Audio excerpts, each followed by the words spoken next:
श्रीमती पुष्पा देवी अग्रवाल, श्री अंकित जी अग्रवाल, श्रीमती प्रिया जी अग्रवाल, कुमारी देविका अग्रवाल, कुमारी आकांक्षा अग्रवाल, तिलदा नेवरा द्वारा ये पावन शिव महापुराण की कथा श्रवण करने का सौभाग्य आपको और हमको मिला है। शिव जी की कृपा से, करुणा से एक बार यजमान परिवार के लिए जोरदार ताली बजाकर स्वागत, वंदन, अभिनंदन।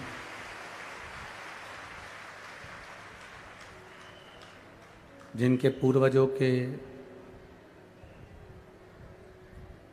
अच्छे संस्कारों से श्री घनश्याम लाल जी अग्रवाल, इनके पुत्र, पुत्रवधू, भाई बहन, परिवार, पूरा कुटुंब कहीं ना कहीं शिव की करुणा, उदारता और उसी का फल है जो आज अपन यहाँ भगवान की अविरल भक्ति को पाने के लिए बैठे हैं। रात भर जल वृष्टि हुई है, सुबह से भी लगातार पानी गिर रहा है। वो तो आप लोग कथा में पहुंच जाओ इसलिए बाबा ने थोड़ी देर बंद कर दिया है।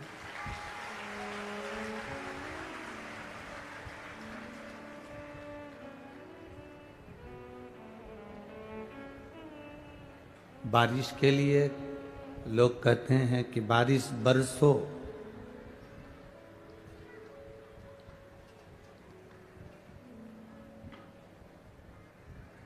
बारिश बरसो, पर इतना मत बरसो कि कोई आ ना सके,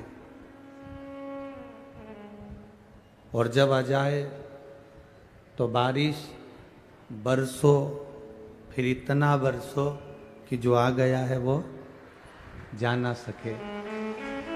ये तो शिव की कृपा है, शिव की उदारता है। रात भर से जल वृष्टि, हवा, पानी, इसलिए कल बाबा ने कथा में कहलवा दिया था कि अपने घर से एक एक छाता और एक एक बिछाने की पॉलीथीन लिया।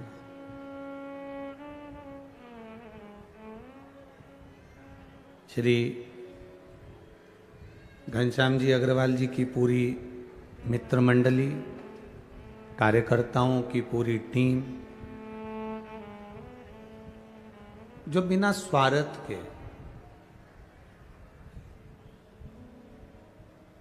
अगर किसी नेता के घर में अगर कोई कार्यकर्ता काम करता है तो उसका स्वार्थ होता है। किसी सेठ के घर में अगर कोई कार्यकर्ता कार्य करता है तो उसका स्वार्थ होता है। पर शिव महापुराण की जो कथा होती है, इसमें जितने कार्यकर्ता सेवा करते हैं इनका कोई स्वार्थ नहीं होता, इनका केवल भक्ति का स्वार्थ होता है। इनको किसी से कोई मतलब नहीं है, इनको केवल देवाधिदेव महादेव से मतलब है, भगवान शिव की अविरल भक्ति से मतलब है, भगवान शंकर के गुणगान से मतलब है।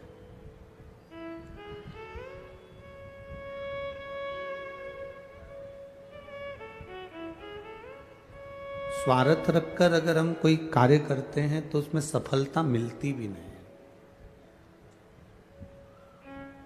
स्वार्थ से हटकर हम जब भगवान का भजन करें, स्वार्थ से हटकर जब हम भगवत कीर्तन करें तो उसमें कुछ ना कुछ अच्छा हमको मिलता ही है।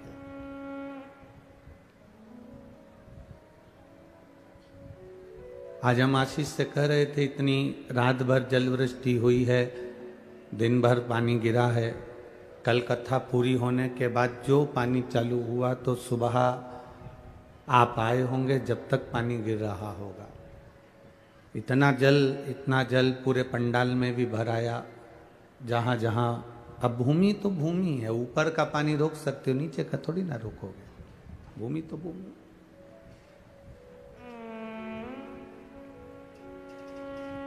पर पता नहीं तुम लोगों को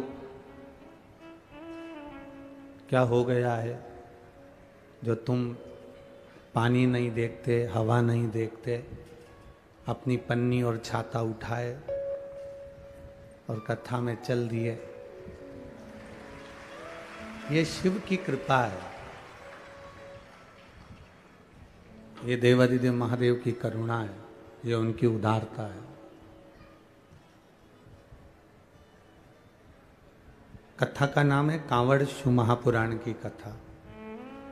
तुम भले कांवड़ लेकर मत जाओ, पर कथा तुमको पूरी की पूरी वैसी ही लगेगी कि सावन के महीने में जैसे कांवड़िया कांवड़ लेके शंकर जी के मंदिर जाते हैं, तुम भी यहाँ आओगे तो तुम्हें कीचड़, पानी, कपड़े गीले हो रहे, कीचड़ में हो रहे, लथपथ हो रहे, और तब तुम कथा में पहुंचोगे और कथा से वापस जाओगे तो ऐसी थकान होगी जैसे कावड़ लेकर गए थे और कावड़ छोड़कर आ रहे।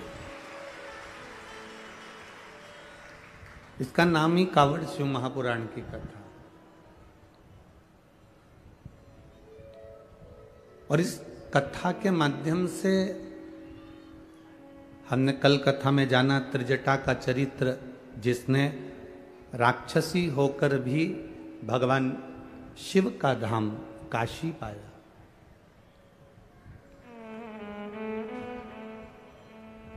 भगवान शंकर उगड़ी का धाम काशी प्राप्त करा। हमने त्रिजटा का चरित्र कल सुना। हमने नंदनार का चरित्र श्रवण करा, जिसमें वो शिव जी का दर्शन करने जाता है तो पत्थर का, पाषाण का नंदी भी रास्ता छोड़ देता।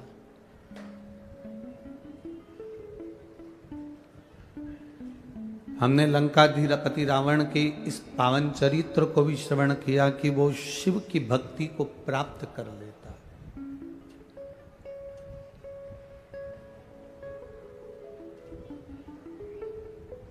शंकर क्या नहीं दे देते, शिव क्या न प्रदान कर देते। बस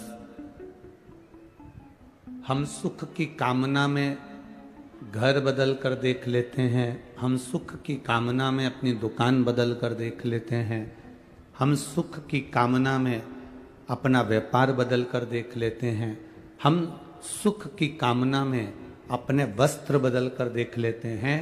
शिव महापुराण की कथा कहती है, सुख की कामना में घर बदल कर देख लिया, व्यापार बदल कर देख लिया, वस्त्र बदल कर देख लिए, दुकान बदल कर देख ली। अब एक बार सुख की कामना के लिए अपना दिल चित्त बदल कर देखना, सुख अपने आप मिल जाएगा।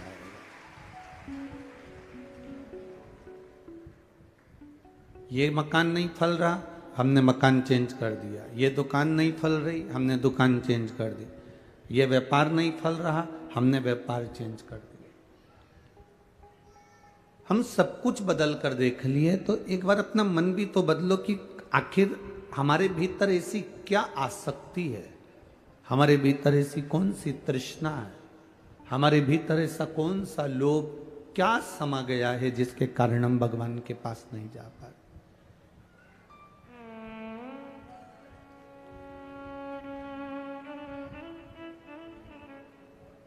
जब हमारे भीतर से हमारे चित्त को हम बदलेंगे, हमारे मन को हम बदलेंगे, हमारी बुद्धि को, हमारे चिदानंद को हम बदलेंगे, हमारे मन को थोड़ा सा बदलने का प्रयास करेंगे,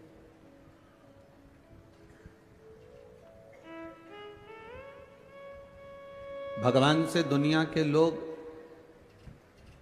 सब शिकायत करते हैं, पर आज तक ऐसा व्यक्ति नहीं मिला जिसने भगवान से एक शिकायत करी हो कि तूने मुझे बुद्धि कम दी है। तुम्हारे यहां कोई मिला हो तो बता देना ऐसा, जिसने कभी भगवान के सामने जाकर कहा हो कि तूने मुझे बुद्धि कम दी है। दुनिया के लोग शिकायत करते हैं भगवान से, तूने मुझे गाड़ी नहीं दी, तूने मुझे बंगला नहीं दिया, तूने मुझे बेटा नहीं दिया, तूने मुझे बेटी नहीं दी, तूने मुझे शादी नहीं करी, मेरी पत्नी नहीं आई, मेरा पति नहीं मिला, मुझे मकान नहीं दिया, मुझे सरकारी नौकरी नहीं दी, मुझे गवर्नमेंट का जॉब नहीं दिया, मुझे ये नहीं दिया, मुझे ज़मीन नहीं दी, मुझे जायदाद नहीं दी। दुनिया के लोग भगवान से शिकायत करते हैं कि तूने मुझे ये नहीं दिया। आज तक ऐसा शिकायत करने वाला पूरी दुनिया में नहीं मिला जिसने भगवान से कहा हो कि तूने मुझे बुद्धि कम दी, क्योंकि सब अपने आप को श्रेष्ठ बुद्धि वाला मानते हैं, कोई अपने को बुद्धि में कमजोर नहीं मानता।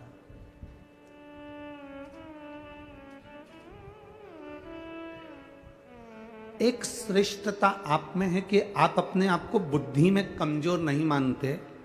तो शिव महापुराण की कथा कहती है फिर भगवान की भक्ति में कमजोर कैसे हो सकते हो, उसके भजन में कमजोर कैसे हो सकते हो, आप उसके अनुमोदन में, उसके निवेदन में, उसकी श्रद्धा में अपने कमी कैसे ला सकते हो, उसके विश्वास में अपनी कमी कैसे ला सकते हो।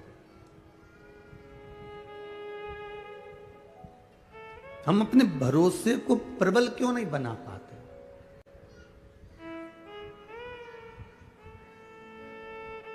जिस दिन हमारा भरोसा, हम हमारी दृढ़ता परमात्मा के भरोसे पर छोड़ देते हैं, वो कहते हैं ना, दो तरह के लोग होते हैं, कोई ईश्वर के लिए, भगवान के लिए सब कुछ छोड़ देता है।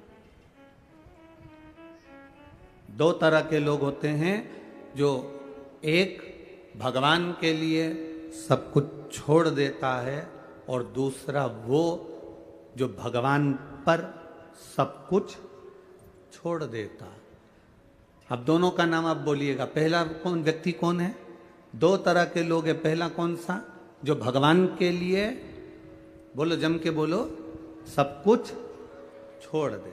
कई लोग कहते हैं हमने घर छोड़ दिया, हमने ये परिवार छोड़ दिया, हमने रिश्ते छोड़ दिए, भगवान के लिए हमने अपना मकान छोड़ दिया, भगवान के लिए हम जंगल में जाकर बैठ गए, भगवान के लिए हमने वानप्रस्थ धारण कर लिया, भगवान के लिए हमने भोजन छोड़ दिया, भगवान के लिए हमने खाना पीना छोड़ दिया, भगवान के लिए हमने सब सुख छोड़ दिया। कई लोग मिलते हैं जो कहते हैं, दो तरह के लोग होते हैं, एक भगवान के लिए, ईश्वर के लिए सब कुछ छोड़ देते हैं, और दूसरा वो होता है जो ईश्वर पर सब कुछ छोड़ देता है। इसमें सबसे प्रबल कौन सा है? इन दोनों में श्रेष्ठ कौन सा है? चलो बोलो रे छत्तीसगढ़ वालों, तिलदानेवरा वाले, बोलो जरा, दोनों में श्रेष्ठ कौन सा है? पहला है भगवान के लिए सब कुछ छोड़ देना, और दूसरा है भगवान पर सब कुछ छोड़ देना। अब आपके हिसाब से श्रेष्ठ कौन सा है? पहला कि दूसरा? दूसरा। बस आपके लिए ताली बजा लो कि आज आपने श्रेष्ठता का निर्णय दे दिया। ये आपके लिए है।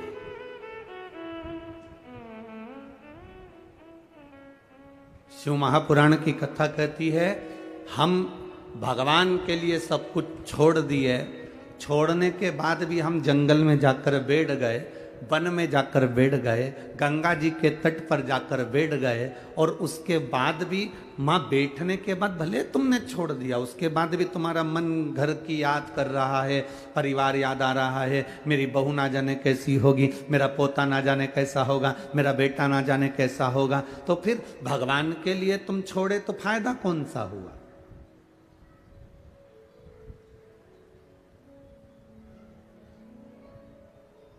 हमने पहले भी कथा में कहा, संत बनना सरल, साधु बनना सरल, तपस्वी बनना सरल, सन्यासी बनना सरल, गंगा जी के घाट पर बैठकर तप करना सरल, नर्मदा जी के तट पर बैठकर भगवान की भक्ति करना सरल, यमुना जी के घाट पर रहकर भजन करना सरल, सरयू के घाट पर बैठकर तप करना सरल, पर सबसे ज्यादा कठिन है घर में रहकर, परिवार में रहकर उनका भरण पोषण करते हुए भगवान का भजन करना। ये कठिन है,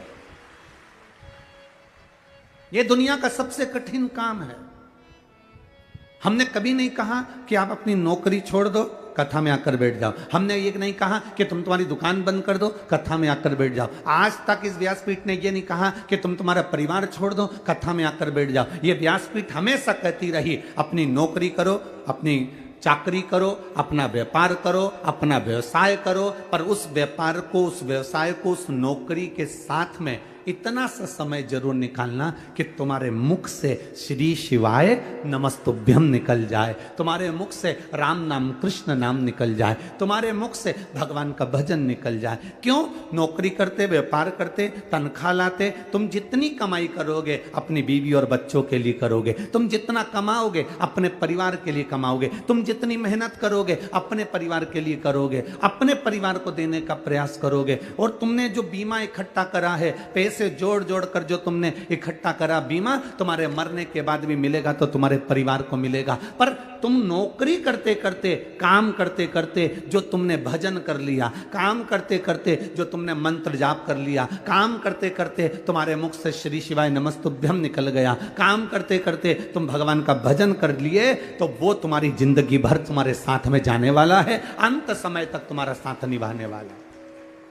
हमने एक बात पहले भी कथा में कही, आप लोगों ने सुनी कि नहीं सुनी? हमने कहा था जब तुम्हारा व्यापार अच्छा चले ना, तुम्हारी नौकरी अच्छी चले ना, तो पत्नी के जेवर बनवा दो। तुम्हारा व्यापार अच्छा चले, तुम्हारी नौकरी अच्छी चले, तो थोड़ी जमीन खरीद लो। तुम्हारा व्यापार अच्छा चले, तुम्हारी नौकरी अच्छी चले, तो थोड़ा बच्चों के लिए अच्छा कर दो। तुम्हारा व्यापार अच्छा चले, तुम्हारी नौकरी अच्छी चले, तो एक दो प्लाट लेकर पटक दो। तुम्हारा व्यापार अच्छा चले, तुम्हारी ये हम जब ये बात बोलते हैं ना, तो कई लोग हमसे नफरत करते हैं कि बताओ, इनको तो कहना चाहिए कि सब छोड़ दो, उल्टा ये कहते हैं और खरीद लो। ये सीहोर वाला महाराज तो पगला है पूरा।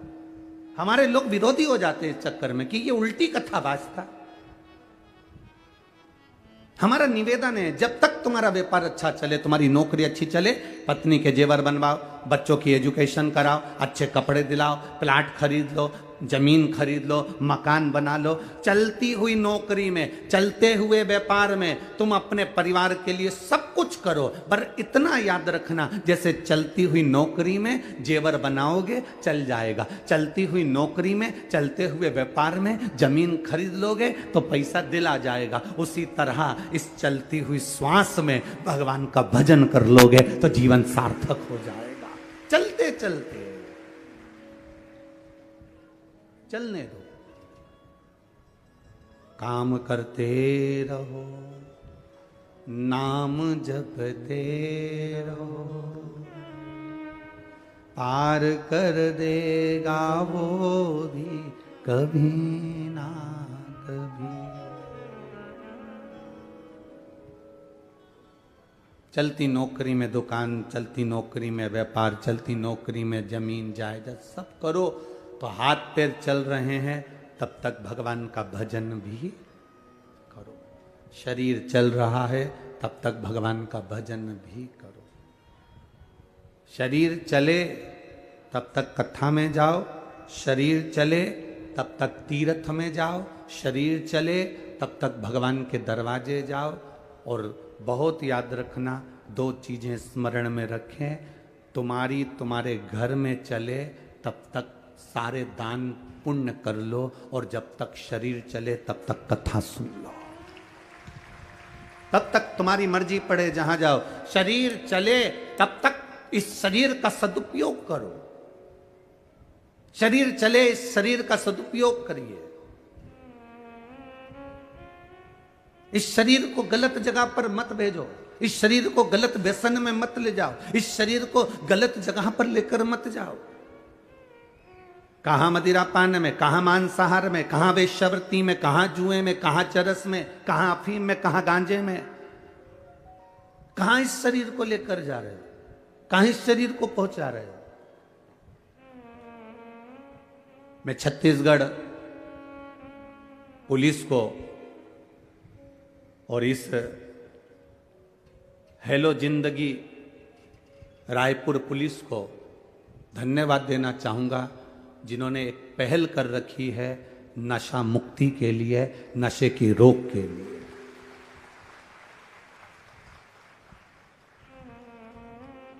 प्रेरणा देते हैं, ये अपनी ड्यूटी कर रहे हैं, अपनी नौकरी कर रहे हैं। और मैं कहना चाहूंगा कि केवल छत्तीसगढ़ रायपुर की पुलिस को देखकर पूरे भारत देश की पुलिस को ही अपनाना चाहिए कि पुलिस का कर्म करते करते भी एक नशा मुक्ति का एक अलग लक्ष्य लेकर चलना चाहिए, जिससे भारत की भूमि की माताएं स्वतंत्र रूप से आनंद के साथ अपने घर में रह सके। हम अपने शरीर को कहां ले जा रहे हैं? हम अपने शरीर को किस जगह लेकर जा रहे हैं? हम अपने शरीर को किस स्थान पर लेकर जा रहे हैं? और केवल ये छत्तीसगढ़ पुलिस का फर्ज नहीं, रायपुर पुलिस का फर्ज नहीं, आपका भी फर्ज है कि आप व्यसन करने वालों को रोक सकते हैं और उनको सतमार्ग की ओर लेकर जा सकते हैं। ये अपना भी फर्ज है। एक बार रायपुर छत्तीसगढ़ की इस पुलिस प्रशासन के लिए, जिन्होंने हेलो जिंदगी का एक आनंद लेते हुए संपूर्ण क्षेत्र में अपने नशा से लोगों को दूर करने का प्रयास किया है, दूर करने, मैं धन्यवाद देता हूं। बहुत बहुत साधुता रखिए, अपने चित्त को बदलने का प्रयास करिए, अपने मन को बदलने का प्रयास करिए, अपने भाव को बदलने का प्रयास करिए। ये नहीं कि हम संत बन गए, साधु बन गए, तपस्वी बन गए, साधक बन गए, उपासक बन गए। फिर वही वाली बात आ गई कि दो तरह के व्यक्ति हैं, दो तरह के लोग होते हैं। एक ईश्वर के लिए, भगवान के लिए सब कुछ छोड़ देते हैं, और दूसरा वो होता है जो भगवान पर सब कुछ छोड़ देता। तो हम चाहते हैं आप अपना घर ना छोड़िए, आप अपना परिवार ना छोड़िए, आप अपने व्यापार, दुकान, नौकरी को मत छोड़िए, आप तो उसमें रहिए, पर अपने आप को ही नहीं, अपने पूरे परिवार को भगवान के भरोसे छोड़ दीजिए कि वो संभालेगा, जो होगा वो करेगा। अब सौंप दिया इस जीवन का सब भार तुम्हारे हाथों में, हे हार तुम्हारे हाथों में, और जीत तुम्हारे हाथों में। अपना संपूर्ण भार, अपना संपूर्ण जीवन हम उसको सौंप दें।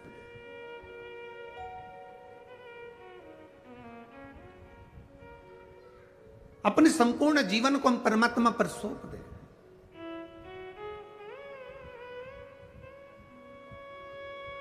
आप लोग जब यहां आ रही होगे ना, जितने लोग यहां आ रहे होंगे तो आपके घर के लोग कह रहे होंगे इतना पानी गिर रहा है, घर में सुन लो ना, क्या करोगे मैं कीचड़ में जाके?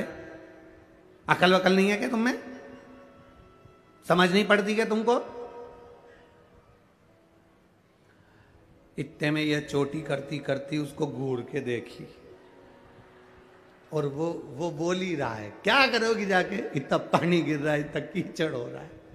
और वो चोटी करती करती फिर उसने पल्लू पे लिया, पेंसिल से लाइन खींची और डब्बा भर के और बिंदी लगा के और रुमाल उठा के, रुमाल में थोड़ी सी सुपारी रख के, सुपारी रख के इसलिए लाई कहीं बोर होंगी तो मुंह में खत्म, सुपारी रख के और फिर चली। अब इसने अपने मना करने वाले बेटे से और परिवार वाले से, चल मेरे को छोड़ के आ, हम नहीं जाए, पानी गिर रहा है। चल अच्छा 500 रुपए दे। 500 रुपए काय के लिए? अब तू छोड़ने नहीं जा रहा तो मैं गाड़ी से जाऊंगी। इतने में बोला चलो मैं छोड़ देता हूं, और फिर छोड़ के फिर बोला इतना कीचड़ हो रहा है, मां कहां जा रही, इतनी कीचड़ कीचड़ हो रहा है, तू जा, अब मैं चली जाऊंगी, तू जा। आ रही थी फिर मां रास्ते में, जहां उतारा मां 2-3 इसकी बेस्ट फ्रेंड मिल गई। अब फ्रेंड तो थी नहीं, बस कथा में आती थी तो पहचान हो गई। कथा की पहचान कोई कम होती है क्या है? एक बात बताएं आपको, जब अपने प्राण छूटे ना, प्राण छूटने के बाद जब अपन लोग ऊपर जाएंगे ना, तो एक बात का ध्यान रखना, घर के लोग भले तुमको वहां मिले कि नहीं मिले पता नहीं, पर शंकर जी के मंदिर में तुम जो एक साथ जल चढ़ाती हो ना, ये सब वहीं पर मिलेंगे, एक जगह इकट्ठे हो, और वहां पर भी तुम चिल्ला चिल्ला के कहते बोल बम का नारा है। अब वहां पर भी तुम चुप नहीं रहना, और इतना भजन गाना, ढोलक पीट पीट के, मंजीरा बजा बजा के, तो पार्वती जी भी टेंशन में आ जाएगी, कहां से पकड़ लाए इनको। तो भोलेनाथ जी कहेंगे कहीं नहीं, वो तिल्दा नेवरा की है, तो इसको तिल्दा नेवरा में क्यों नहीं छोड़िया है। कथा सुन सुन के आदत हो गई, कहीं रायपुर की सुन ली, भिलाई की सुन ली, भाटापारा की सुन ली, यहाँ की सुन ली, और अभी बचा कुचा है सावन में बालोद की सुन लेगी।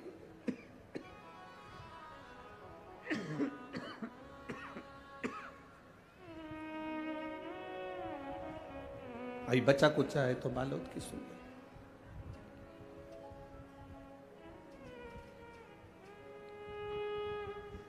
महाराज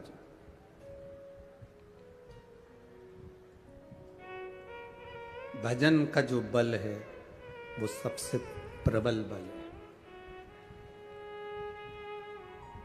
भजन के बल के आगे सारा बल फीका है। मछली को बल मिलता है पानी में, मछली को पानी से बाहर निकाल लो, उसको बल मिलना बंद हो जाएगा।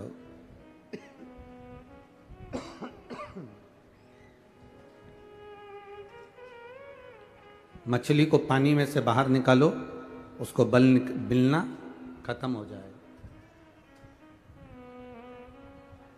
मछली को बल मिलता है पानी में, शेर को बल मिलता है वन में, जंगल में। शेर अगर शहर में आ जाए तो उसको बल नहीं मिलेगा। शेर अगर वन में है तो उसको बल मिलेगा। मछली जल में है तो उसको बल मिलेगा। और भक्त शिव की शरण में है तो उसको बल मिलेगा, ये निश्चित है। मछली को बल मिलता है जल में, शेर को बल मिलता है वन में, और भक्त को बल मिलता है भगवान की शरण में। भगवान की शरण में अगर आप गए हो, आपके रोज जाने पर, प्रतिदिन जल चढ़ाने पर, प्रतिदिन भगवान का भजन करने पर, प्रतिदिन एक बेलपत्र देवाधिदेव महादेव को समर्पित करने पर बल प्राप्त हो, बल मिलता है।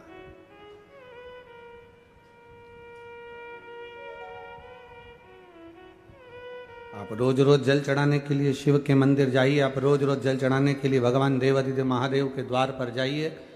आपको लोग कहेंगे कहाँ जा रहे हो, क्या मिल रहा है वहां जाने से, क्या प्राप्त हो रहा है आपको वहां जाने से। तब आप कह सकते हो मुझे जिंदगी जीने का एक बल प्राप्त हो रहा है, मुझे जीवन जीने का एक तरीका प्राप्त हो रहा है।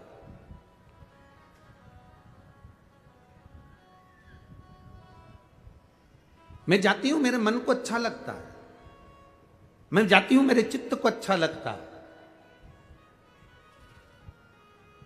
और यही तो हृदय की शांति है, यही तो हृदय का सुख है।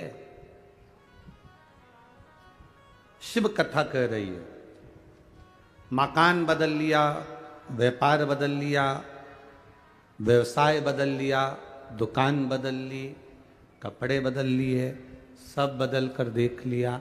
शिव पुराण कहती है अब एक बार अपना मन बदलो। मन से मतलब है अभी तक जो तुम कर रहे थे उसको भगवान के भरोसे छोड़कर करो।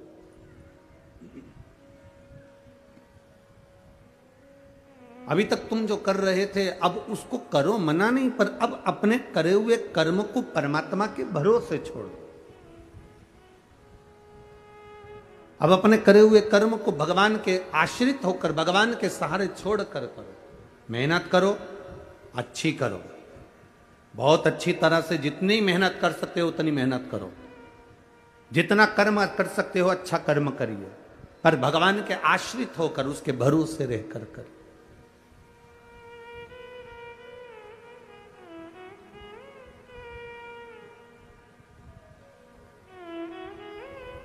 अपनी जिंदगी में कोई कर्म ऐसा कर कर जाऊं कि बाद में लोग याद रखें। एक बार ब्रह्मा जी विश्राम कर रहे, जब नया कल्प प्रारंभ होने वाला रहता है तो नए कल्प के प्रारंभ के पहले ब्रह्मा जी से कहा गया है कि तुम कुछ देर का विश्राम कर सकते हो, तुम कुछ देर का आराम कर सकते हो, तुम कुछ देर का विश्राम कर सकते हो। अब नया कल्प प्रारंभ होने वाला था। जब नया कल्प प्रारंभ होने वाला रहता है तब 33 कोटि देवी देवता सब ब्रह्मा जी के पास आते हैं और ब्रह्मा जी के पास आकर उनकी स्तुति करते हैं। और स्तुति के साथ में जो नया कल्प का निर्माण होता है, नई सृष्टि का जो निर्माण होता है, उसको, उसका संचालन ब्रह्मा जी के सम्मुख में सब देखते हैं। नया कल्प, अब नए कल्प का प्रारंभ होने वाला था। सारे देवता ब्रह्मा जी के पास में जाके खड़े हो गए। सारे देवताओं ने ब्रह्मा जी के पास जाकर, सारे देवता देख रहे थे। और ब्रह्मा जी जैसे ही बस नया कल्प प्रारंभ होने वाला था, और ब्रह्मा जी के लिए नियम है कि थोड़ी देर की निंद्रा, थोड़ी देर के लिए विश्राम आप कर सकते हो। और ब्रह्मा जी कुछ देर का विश्राम कर रहे थे। ब्रह्मा जी थोड़ी देर की निंद्रा ले रहे थे और निंद्रा लेते ही ब्रह्मा जी बस उठे। उठते से ब्रह्मा जी के मुख में जमाई आ गई। जैसे ही जमाई आई तो ब्रह्मा जी के जमाई लेते से ही उसमें से एक विकराल सा, बड़ा बड़ा विचित्र सा एक मनुष्य बाहर निकला। बड़ा विकराल सा, बड़ा विचित्र सा, बड़ा विचित्र।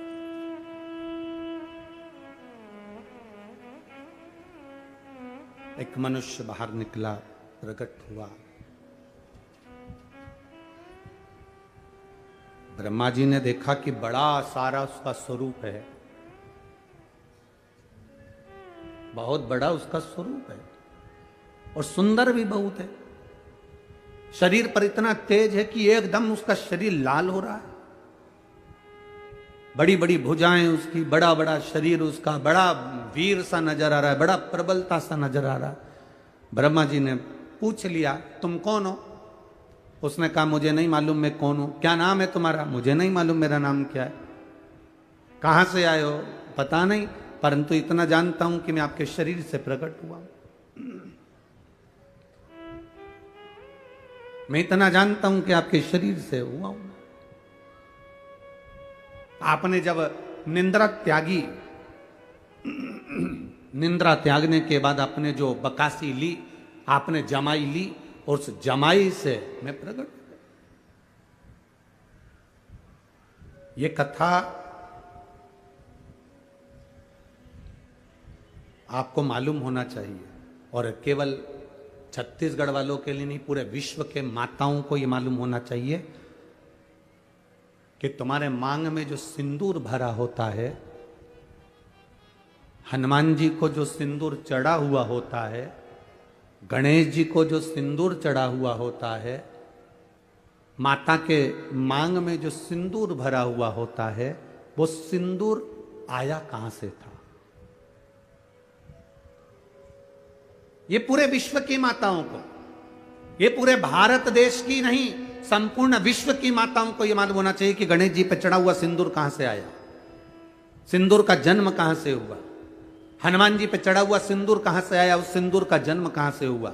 नारी के मस्तक पर जो सिंदूर भरा रहता है, वो सिंदूर आखिर नारी के मस्तक पर आया तो वो सिंदूर का जन्म कहां से हुआ, उस सिंदूर की प्रबलता क्या है।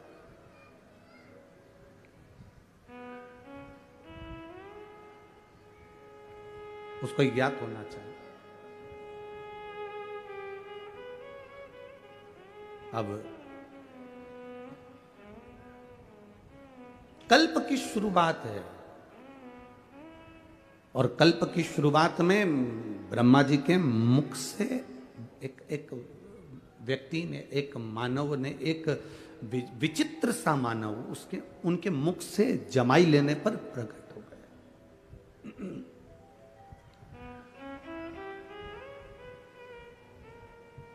कौन हो तुम? हमें मालूम नहीं। क्या नाम है तुम्हारा? हमें मालूम नहीं।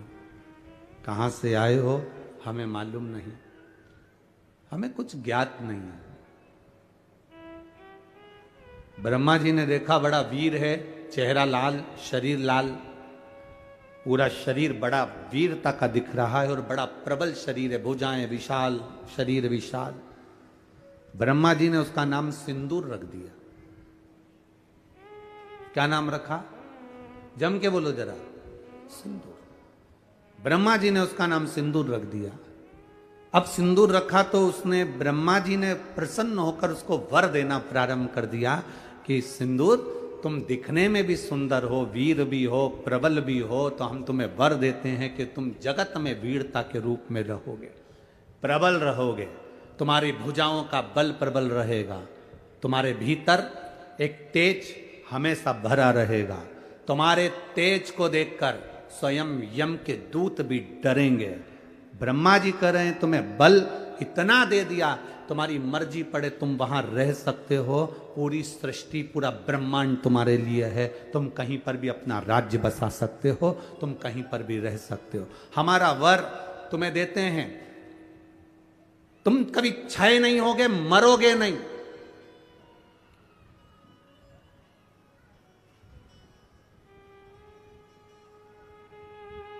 पीछे शंकर भगवान खड़े थे, भगवान देवादिदेव महादेव ने कहा कहां का वर दे रहे हो कि मरेगा नहीं? रुको, अगर इसको ये वर मनाना मचाना प्रारंभ कर देगा, नहीं मचाएगा प्रभु। ब्रह्मा जी ने माना नहीं, शिव जी का कहना। तुम्हारी भुजाओं में बल रहेगा, तुम जिसको चाहो अपनी भुजाओं के बल पर तुम दमोच सकते हो, मार सकते हो, पीट सकते हो, तुम किसी को दबा सकते हो।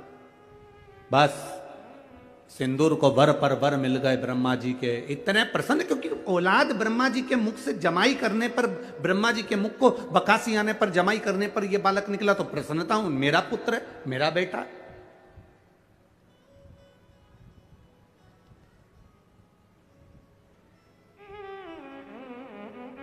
बेटे को लायक बनाओ, मना नहीं है। बेटे को खूब पढ़ाओ, मना नहीं है। बेटे को लायक बनाओ, मना नहीं है। पर बेटे को इतना लायक मत बना देना कि वो अपने मां बाप को ही नालायक समझने लगे। बेटे को लायक बनाना, पढ़ाना, खूब पढ़ाना, पर बेटे को इतना लायक मत बना देना कि जिस माँ ने उसको समझाया, जिस पिता ने उसकी एजुकेशन पर खर्च करा, जिस माँ ने उसको पढ़ाया, जिस पिता ने अपनी नौकरी कर कर कर रुपया बचा बचा कर अच्छे कॉलेज में भेजा, जिस माँ ने उसके कपड़े, उसका पहनावा, उसका रहन सहन, जिस माँ ने उसको बना बना कर भोजन खिलाया, जिस पिता ने अपनी पूरी जिंदगी बेटे को एजुकेशन देने में, पढ़ाने में, आगे बढ़ाने में लगा दी, एक दिन बेटा अपने माँ बाप को नालायक समझे, इतना लायक मत बनाना। बेटों को लायक बनाओ, बच्चों को लायक बनाओ, पढ़ाओ, खूब पढ़ाओ, पर संस्कार देकर पढ़ाना। जो बच्चे संस्कार लेकर नहीं पढ़ते, पढ़ते तो हैं पर उनमें संस्कार नहीं होते, तो एक दिन माता पिता को वो नालायक समझने लगते हैं। हमारे मम्मी पापा में तो अकल नहीं है, हमारे पापा तो हर कुछ के देते हैं, हमारी मम्मी तो हर कुछ बोल देती है, हमारी माँ में तो अकल नहीं है, हमारे पिताजी में तो अकल नहीं है। जब तुम्हारे बच्चे तुम्हारे मुंह पर कह दें कि तुम में अकल नहीं, तुम चुप बैठी रहो, तुम में अकल नहीं, तुम चुप रहो, जब तुम्हारे घर के बच्चे बोलने लगे ये शब्द, समझ लेना कि तुमने बेटों को लायक तो बनाया पर संस्कार देकर लायक नहीं बनाया, इसलिए वो तुम्हें नालायक समझ रहे हैं।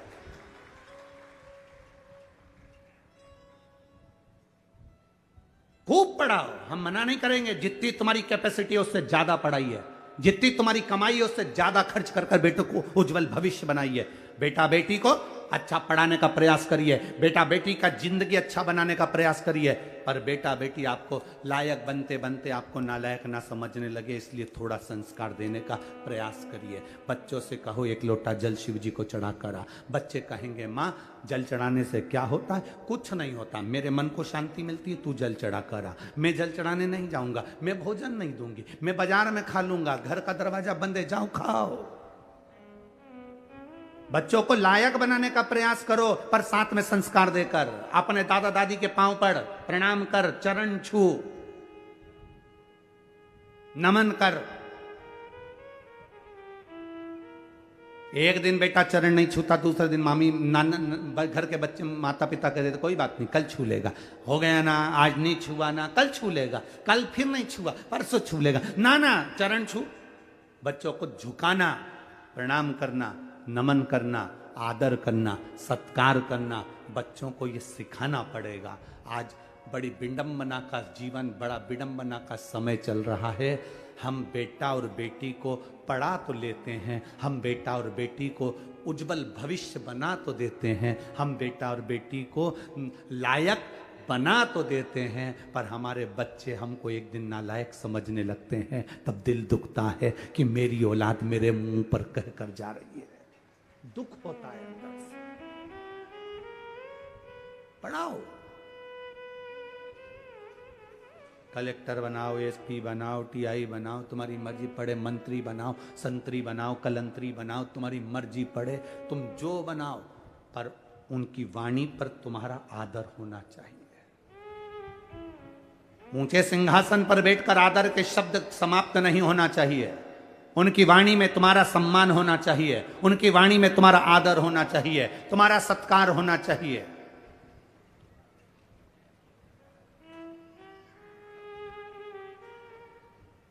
अरे बेटा एडीलैंड में, बेटी है न्यूयॉर्क। कई माता पिता रायपुर में हमसे कहते हैं, हमने पूछा क्यों साहब कहाँ रहते हो?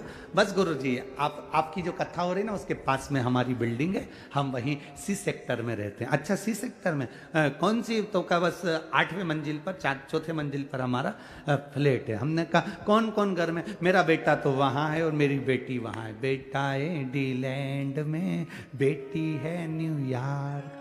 और ब्राइट बच्चों के लिए हुआ बुढ़ापा डार, तो काका क्या करोगे, ये रुपया कहाँ धरोगे?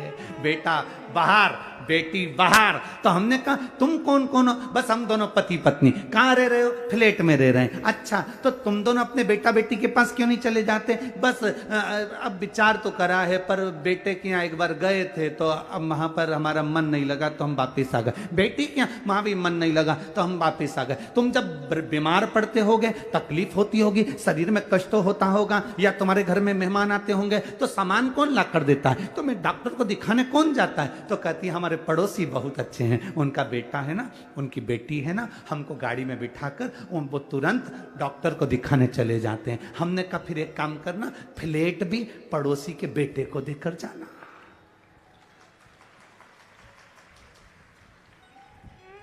मरने के समय पर बूढ़े माँ बाप को डॉक्टर को दिखाने पड़ोसी के बच्चे जा रहे हैं। सब्जी पड़ोसी के बच्चे लाकर दे रहा है, देखरेख पड़ोसी के बच्चे कर रहे हैं। तो मकान की देखरेख तुम कर रहे हो किसके लिए?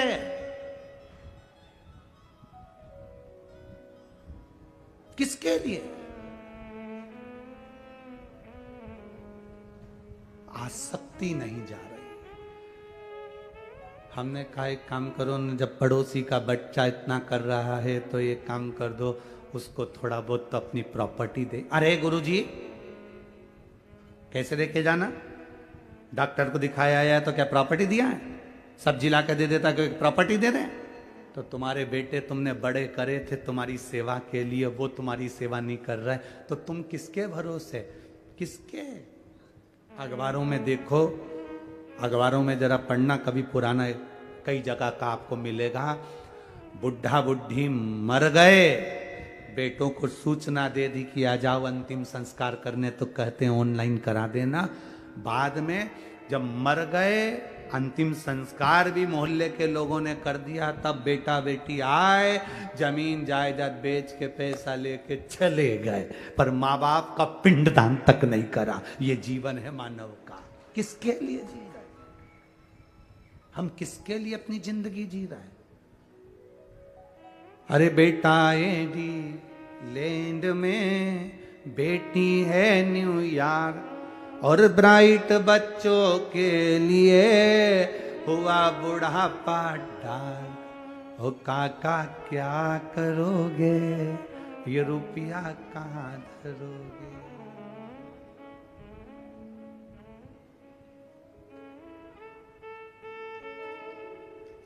केवल ऑनलाइन बच्चों से प्रेम हो गया। ऑनलाइन प्रेम, बच्चे वहां बैठे हैं, 2 साल में 4 साल में एक बार आते हैं और माता पिता खुश होकर कहते हैं मेरे बच्चे को समय नहीं मिलता, इतना व्यस्त इतना व्यस्त इतना व्यस्त, मेरे बच्चों को समय नहीं मिलता, मेरे बच्चों को तो समय नहीं मिलता, मेरा बेटा तो वहां है, मेरी बेटी तो वहां, मेरा बेटा तो वहां, मेरी बेटी। एक चरित्र आता है, एक मां कुएं से पानी भर रही थी, उसके साथ में 4 माताएं खड़ी थी। एक मां बोली, बेटा जा रहा था, हाथ हिलाकर बोला मां हाय, स्कूल जाते जाते। मेरी मां ने कहा मेरा बेटा सीबीएसई कोर्स से पढ़ाई कर रहा है। दूसरा बेटा जा रहा था, मां को हाथ हिलाकर बोला मां जा रहा हूं, जा। मेरा बेटा अंग्रेजी स्कूल में पढ़ रहा है।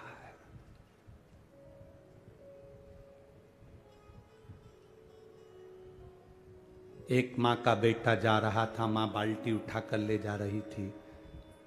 बेटे ने कहा रुक मां, पहले मैं बाल्टी घर रख कर आता हूं, फिर जाऊंगा। मां कहती है मेरा बेटा सरकारी स्कूल में पढ़ रहा है,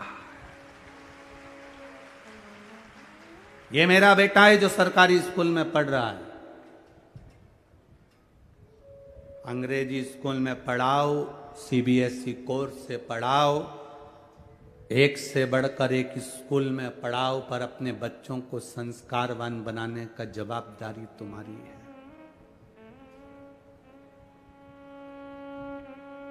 क्या करोगे बाद में, क्या करोगे?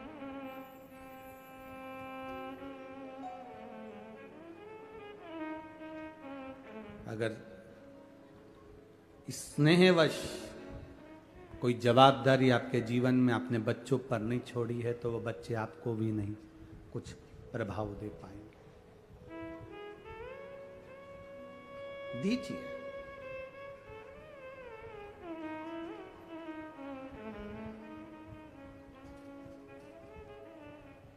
अपने बच्चों को प्रबल बनाने के साथ में हम कहें लायक बनाओ, पर आपको नालायक ना समझे। वो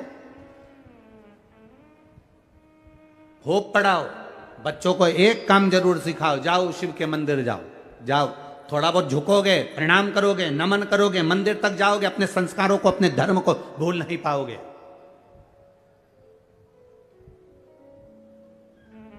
जिस बेटे को भगवान ब्रह्मा जी ने वर दे दिया, जिस बेटे को सब कुछ दे दिया, ब्रह्मा जी प्रसन्न होकर मेरा बेटा मेरा बेटा मेरा बेटा करके सब कुछ दे दिया। ब्रह्मा जी ने पूरे वर पूरे आशीर्वाद जो दे सकते थे बेटे को दे दिया, सारे वर सारे आशीर्वाद ब्रह्मा जी ने अपने पुत्र सिंदूर को दे दिए, सारे वर। मेरी जीजियों, ब्रह्मा जी जैसी गलती मत करना। ब्रह्मा जी ने सारे वर ब्रह्मा जी ने अपने बेटे सिंदूर को दे दिया, तुम वो गलती मत करना कि पूरी पूरी चीज अपने घर के बच्चों को दे दो। एक इतनी बड़ी लोहे की पेटी यहाँ से जाते जाते खरीद लो, उसमें भले कुछ मत रखो, जाते जाते 2-4 पत्थर उठा के ले जाओ, पुरानी साड़ी में लपेट के पेटी में रख दो, बउए आए उसके पहले पेटी पत्थरों से भर लो। बताना मती बहुओं को, बोलने की जरूरत नहीं है बहुओं को कि इसमें पत्थर भरा है, इसमें कुछ भरा हुआ है। बस दिवाली का समय आए बहुओं से कहना थोड़ा पेटी हटाना, मेरे को सफाई करना है। बहुएं पेटी हटाएंगी, सफाई कर देना, बहुओं को भी लगेगा कुछ है। मरती मर जाना, पर बहुओं के सामने कभी पेटी मत खोलना, कभी मत खोलो।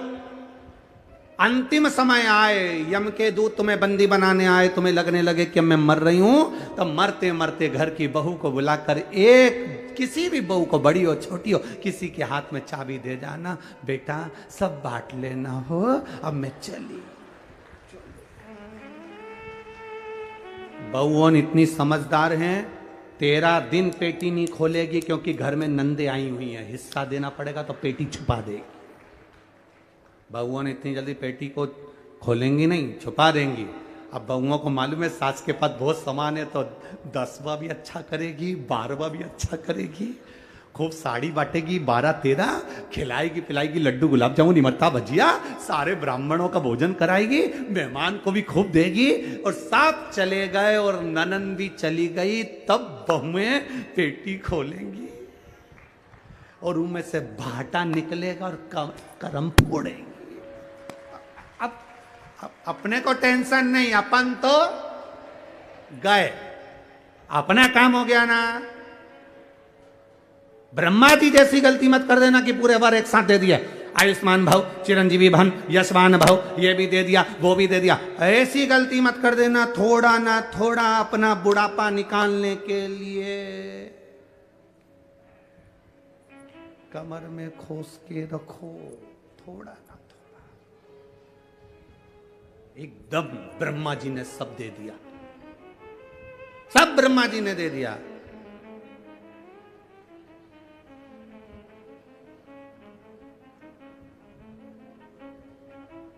अब ब्रह्मा जी ने सब कुछ दे दिया, ब्रह्मा जी ने सब प्रदान कर दिया। सिंदूर गया, सिंदूर ने विचार करा कि मेरे को इतना सारा वर मिला, एकाध वर ऐसा मिला है कि अपनी भुजाओं में मैं सब कुछ दमोच सकता हूं, तो मैं जरा अपनी भुजाओं के बल को ब्रह्मा जी से ही तो शुरुआत करके देखो। जिस ब्रह्मा जी ने वर दिया था, जिस ब्रह्मा जी ने आशीर्वाद दिया था, जिस ब्रह्मा जी ने वर प्रदान कर दिया था, जिस ब्रह्मा जी ने अपना सब कुछ सिंदूर को दे दिया था, वो सिंदूर, वो उस बल को ब्रह्मा जी के सामने पहुंचकर, ब्रह्मा जी के सम्मुख में पहुंचकर वापिस आया ब्रह्मा के पास में। ब्रह्मा जी ने ध्यान लगा कर देखा कि आखिर बात क्या है। ब्रह्मा जी ने देखा ये तो मुझे ही दबाने के लिए आया है। फिर भी ब्रह्मा जी ने सामने आए सिंदूर से पूछा, बेटा सिंदूर क्या बात है? सिंदूर बोले, पिताजी बस मेरे मन में एक बात है, आपने जो वर दिया है ना उसको मैं एक बार प्रैक्टिकल करके देखना चाहता हूं। मेरे भुजाओं में बल है कि नहीं, तो मैं आपको दबा कर देखना चाहता हूं। इतने में ब्रह्मा जी ने सिंदूर को समझाया, सिंदूर समझ नहीं पाया, नहीं समझे। ब्रह्मा जी भाग कर भगवान विष्णु जी के पास पहुंच गए। मुझे बचाने का प्रयास करिए प्रभु, मुझे बचाने का प्रयास करिए,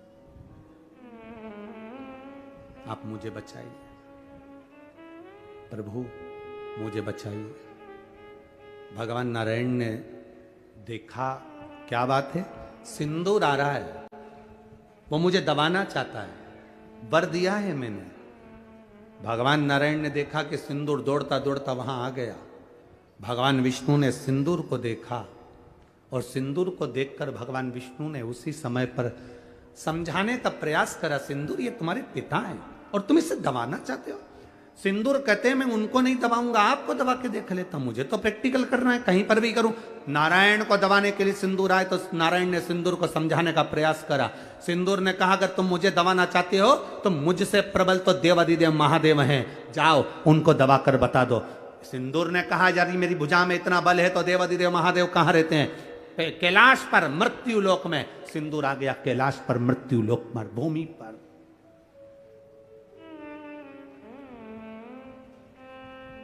मृत्यु लोक की धरा पर, यह पृथ्वी पर, कैलाश पर आया सिंदूर। सिंदूर जैसे ही कैलाश पर आया, आते से सामने से मां के केश खुले हुए थे, पार्वती जी के केश खुले हुए। मां बड़ी सुंदर, मस्तक पर बिंदी कुंकू की लगी हुई है, रौली की बिंदी है मां के मस्तक पर, नैनों में सुरमा है मां के, लाली होठों पर लगी है मां के, केश खुले हुए हैं मां के। जो सिंदूर ने माता पार्वती जी का दर्शन किया, जो सिंदूर ने मां जगत जननी का दर्शन किया, बस भोलेनाथ जी के पास तो बाद में गया, पहले माता पार्वती जी का हाथ पकड़कर खींचकर अपने साथ ले जाने लगा। जगत जननी के शब्द की गूंज पड़ी, शब्द की गूंज। नारी जब चीखती है, नारी जब चीखती है, उसकी चीख सुनकर जो उसका साथ दे देता है, परमात्मा भी उसको वर दे देता है, परमात्मा भी वर दे देता है। दो लोगों ने चीख सुनी थी नारी की, एक चीख माता सीता का जब हरण हुआ तो माता जानकी जी चीख दी। रावण जब खींच कर ले जाने लगा, जानकी जी चीखी, जटायु ने सुना। सुनते से जटायु ने आकर रावण के साथ में युद्ध किया, सीता को बचाने का प्रयास किया। चीख सुनकर सीता को बचाने का प्रयास किया।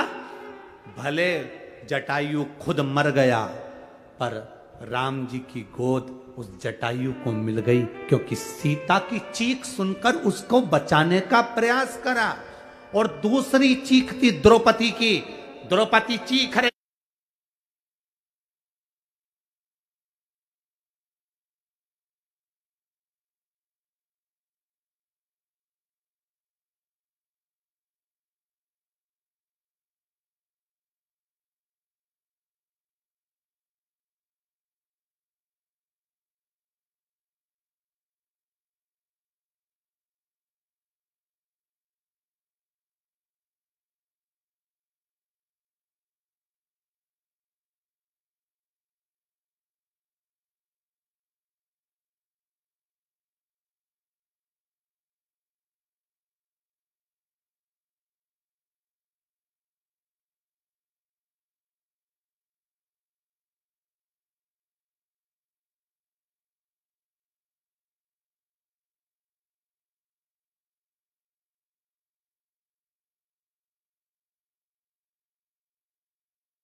खड़े हुए का।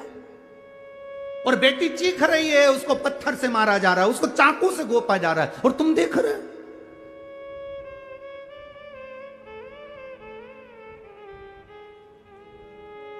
मेरा संपूर्ण बेटियों से निवेदन है, सबसे पहले तो अपने सनातन धर्म को छोड़कर किसी दूसरे धर्म के किसी लड़के की ओर आंख उठाकर भी मत देखना। अपने सनातन धर्म के और देखिए।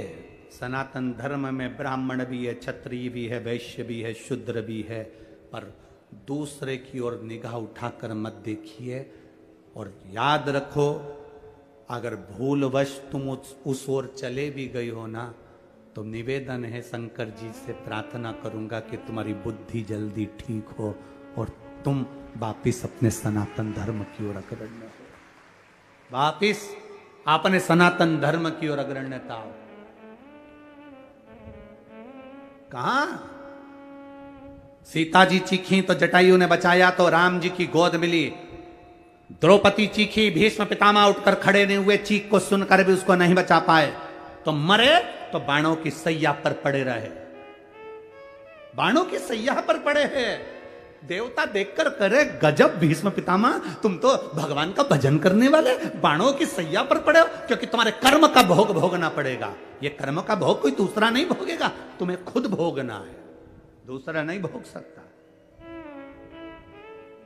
अच्छे कर्म करिए। आप अपना कर्म अच्छा करोगे, आप अपने कर्म का भोग भोगोगे। सियोर वाला महाराज अगर अच्छा कर्म करेगा तो उसको भोग भोगना है। आप बेकार कर्म करोगे तो आपको भोगना है, हम बेकार कर्म करेंगे तो हमें भोगना है। कर्म की गति प्रत्येक को भोगना पड़ती है, कोई दूसरा नहीं भोगेगा महाराज, भोगना अपने को पड़ेगा।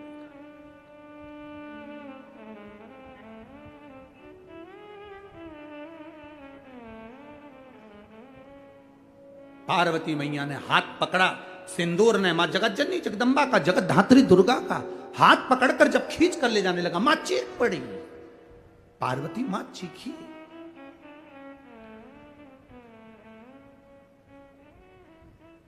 इस कथा को सुनकर एक व्यक्ति ने मैसेज करा था एक बार पहले और कहा था कि पार्वती जी तो दुर्गा जी थी, तो फिर सिंदूर को मार सकती थी, फिर दुर्गा जी उस समय पर क्यों चीखी?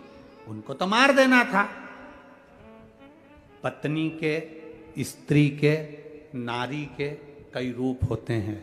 जब पति के साथ में नारी रहती है तो पूरी जवाबदारी पति की होती है।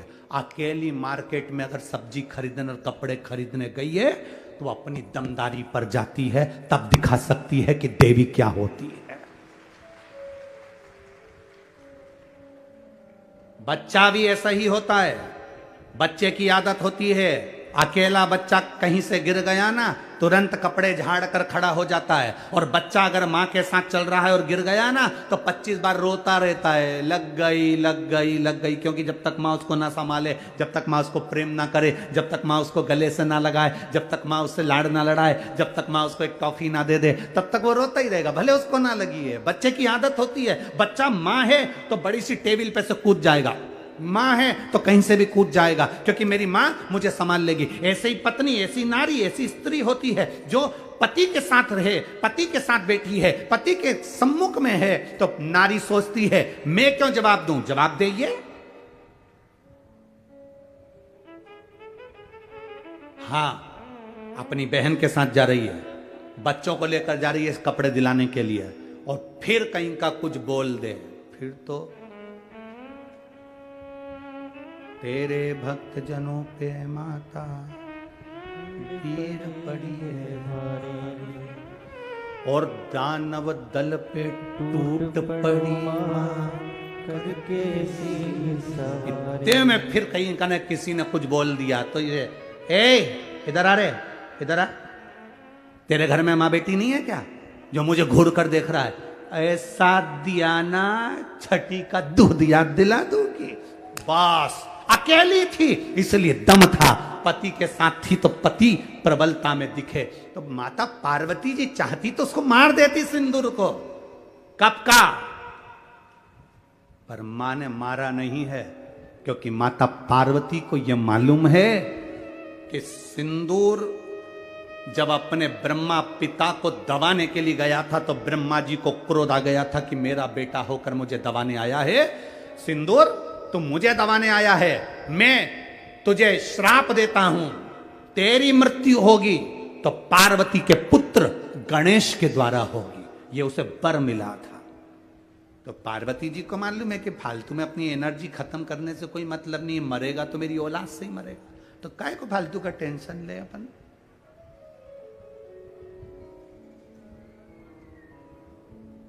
रोज रोज फोन लगा कर कहती हो साहब हमारा पैसा वापस लौटा दो, साहब हमारा पैसा वापस लौटा दो, साहब हमारा पैसा वापस लौटा दो। रोज रोज ये एनर्जी खत्म करने से कौन सा मतलब है? एक दिन सुबेरे उठो और उसके घर जाके सोफे पे बैठ जा।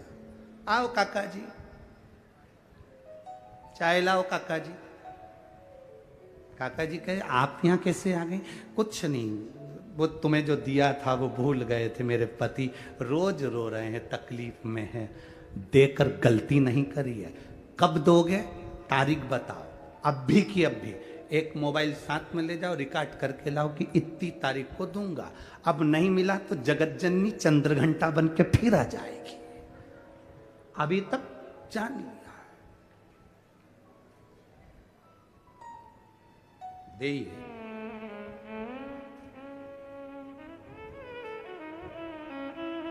पार्वती जी सिंदूर को मार सकती थी, नहीं मेरा पुत्र मारेगा, मेरा बेटा मारेगा। देखो हाथ पकड़ा, चीखी मां, आवाज लगाया, शिव जी को क्रोध आया, शंकर भगवान दौड़ कर आए, और शिव जी दौड़ कर आकर तुरंत त्रिशूल उठाकर सिंदूर की छाती पर दिया। पर वर था कि मरेगा पुत्र के द्वारा, शिव नहीं मार सकते। छाती पर दिया, लात मारी, दूर जाकर फिकाया, सिंदूर को लगा मेरा बल कम हो गया, यह कोई साधारण नहीं है। ब्रह्मा जी ने और भगवान विष्णु ने कहा था वो देव अधिदेव महादेव हैं, उसके सामने लोगों का बल कम हो गया। बस सिंदूर ने सोचा युद्ध करने से कोई मतलब नहीं है, पार्वती जी का हाथ छोड़ा, सिंदूर चला गया। समय आया, माता पार्वती जी स्नान करने गई, तन पर उपटन लगाया था। उपटन किस चीज का था? चंदन का उपटन पार्वती जी ने लगाया था, अबीर गुलाल का उपटन पार्वती जी ने लगाया था ना। शिव महापुराण कहती है पार्वती जी ने गोबर का उपटन लगाया था, इसलिए शरीर में से जब गोबर को निकाला गया था तो एक गणेश जी बने थे जिनका नाम था गोबर गणेश। गोबर गणेश आज भी विवाह में, शादी में, बड़े कार्यक्रम में पीतल की मूर्ति नहीं रखी जाती है। आपके छत्तीसगढ़ में रखते हो तो बात दूसरी है, पर हमारे यहां तो आज भी शादियों में, बड़े बड़े फंक्शन में, मंडप के नीचे, कहीं विशेष फंक्शन में काय के गणेश जी बनते हैं? जम के बोलो जरा, गोबर के गणेश, मट्टी के गणेश, गोबर के गणेश बनकर बिठा। आज भी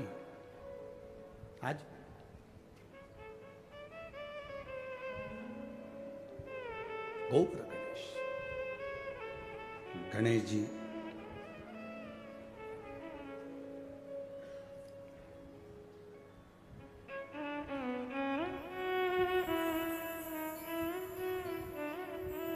प्रकट कर रहे हैं।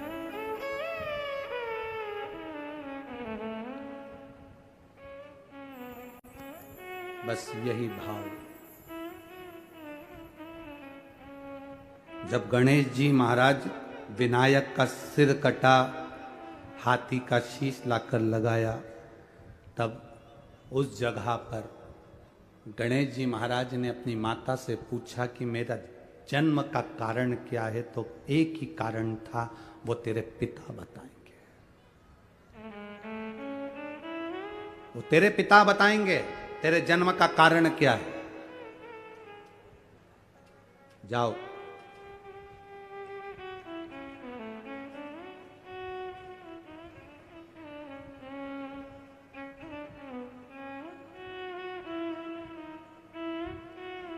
अब मिलने की ललकता जागी, मिलने की। अरे काशी वाले से मिलना बड़ा जरूरी है, ये भीतर की ललकता जागी।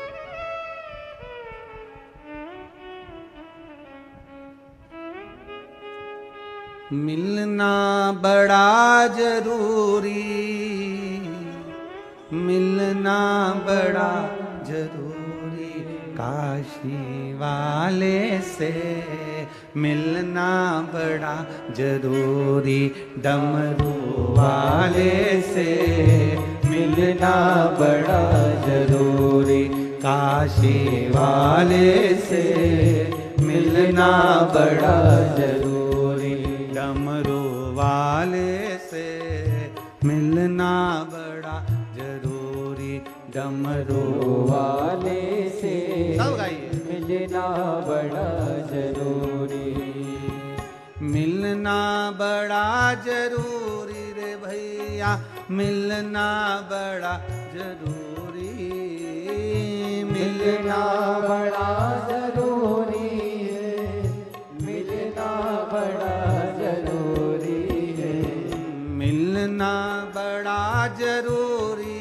भैया, मिलना बड़ा जरूरी, मिलना बड़ा जरूरी है, मिलना बड़ा जरूरी, ओ काशी वाले से मिलना बड़ा जरूरी, डमरू वाले से मिलना बड़ा जरूरी, काशी वाले से मिलना बड़ा जरूरी, डमरू वाले से मिलना बड़ा जरूरी।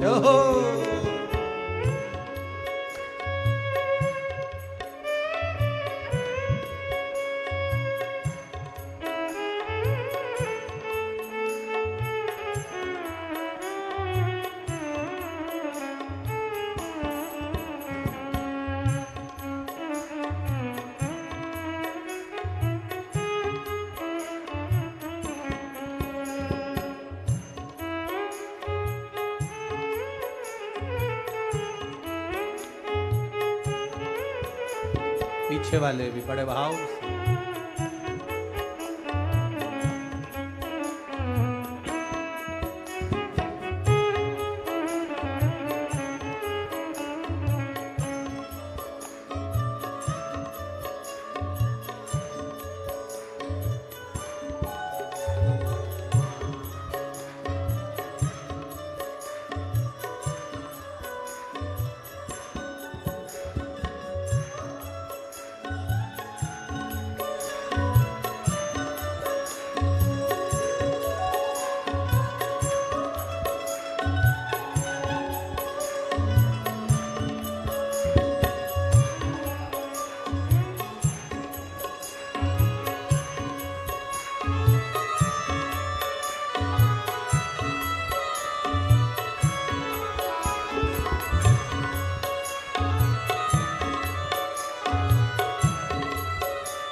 दोनों हाथों से।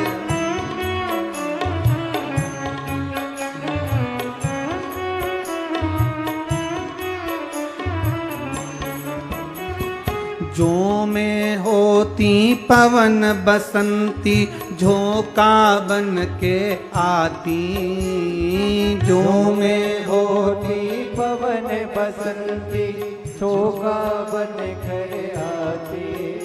ओ जो में होती पवन बसंती झोंका बन के आती, जो में होती पवन बसंती झोंका बन कर आती।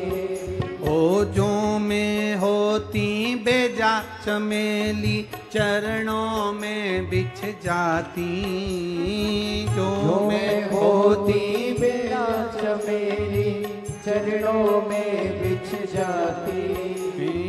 जो में होती बेजा चमेली चरणों में बिछ जाती, जो में होती बेजा चमेली चरणों में बिछ जाती। बन न सकी हवा का झोंका ये मेरी मजबूरी, बन न सकी मैं हवा का झोंका ये मेरी मजबूरी। डमरू वाले से मिलना बड़ा जरूरी, डमरू वाले से मिलना बड़ा जरूरी। मिलना बड़ा जरूरी भैया, मिलना बड़ा जरूरी, मिलना बड़ा जरूरी है, मिलना बड़ा जरूरी। ओ काशी वाले से मिलना बड़ा जरूरी, काशी वाले से मिलना बड़ा जरूरी। ओ डमरू वाले से मिलना बड़ा जरूरी, ओ डमरू वाले से मिलना बड़ा जरूरी। ओहो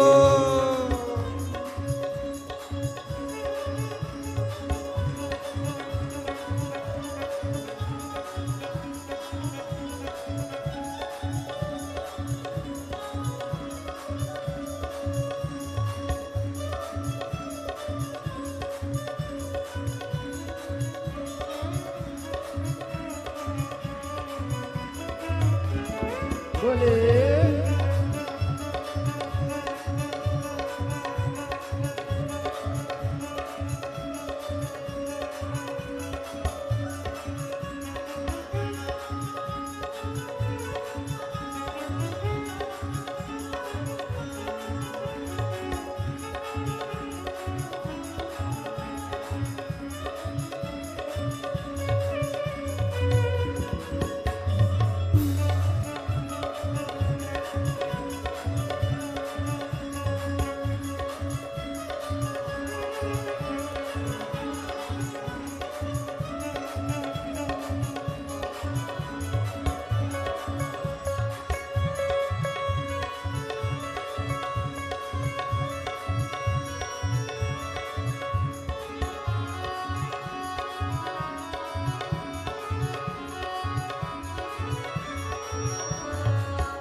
ओहो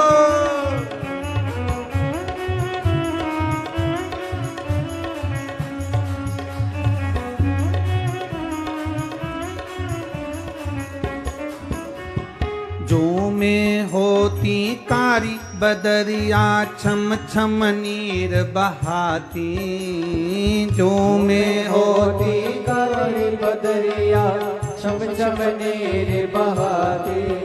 ओ जो में होती कारी बदरिया छम छम नीर बहाती, जो में होती कारी बदरिया गरज के बरस बरस के तुमको मैं नहलाती, गरज गरज के बरस बरस कर तुमको नित्य नहलाती। ओ गरज गरज के बरस बरस के तुमको मैं नहलाती, गरज गरज के बरस बरस के तुमको नित्य नहलाती। बन सकी मैं कारी बदरिया, बन सकी मैं कारी बदरिया, ये मेरी मजबूरी डमरू वाले से बड़ा जरूरी। काशी वाले से मिलना बड़ा जरूरी, डमरू वाले से मिलना बड़ा जरूरी, काशी वाले से मिलना बड़ा जरूरी, मिलना बड़ा जरूरी रे भैया, मिलना बड़ा जरूरी, मिलना बड़ा जरूरी है, मिलना बड़ा जरूरी। ओ मिलना बड़ा जरूरी रे भैया, मिलना बड़ा जरूरी, मिलना बड़ा जरूरी है, मिलना बड़ा जरूरी। काशी वाले से मिलना बड़ा जरूरी, डमरू वाले से मिलना बड़ा जरूरी, काशी वाले से मिलना बड़ा जरूरी, डमरू वाले से मिलना बड़ा जरूरी। जय हो।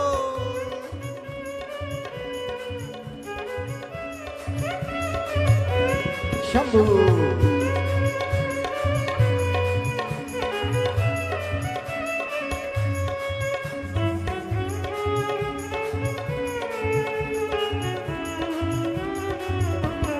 बड़े आनंद में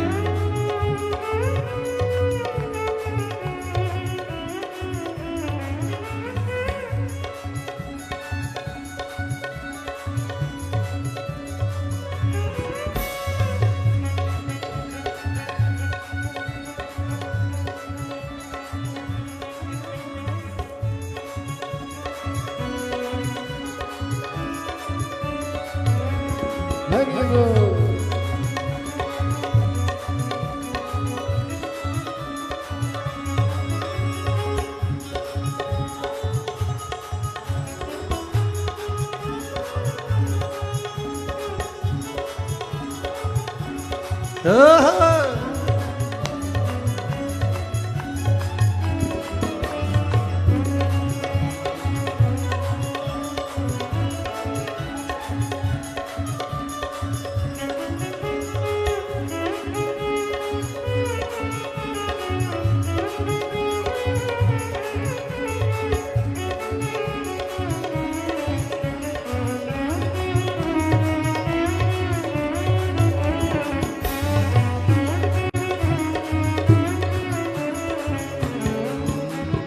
जो मैं तेरा पता जानती, खत लिख के भिजवाती, जो मैं तेरा पता जानती, खत लिख के भिजवाती।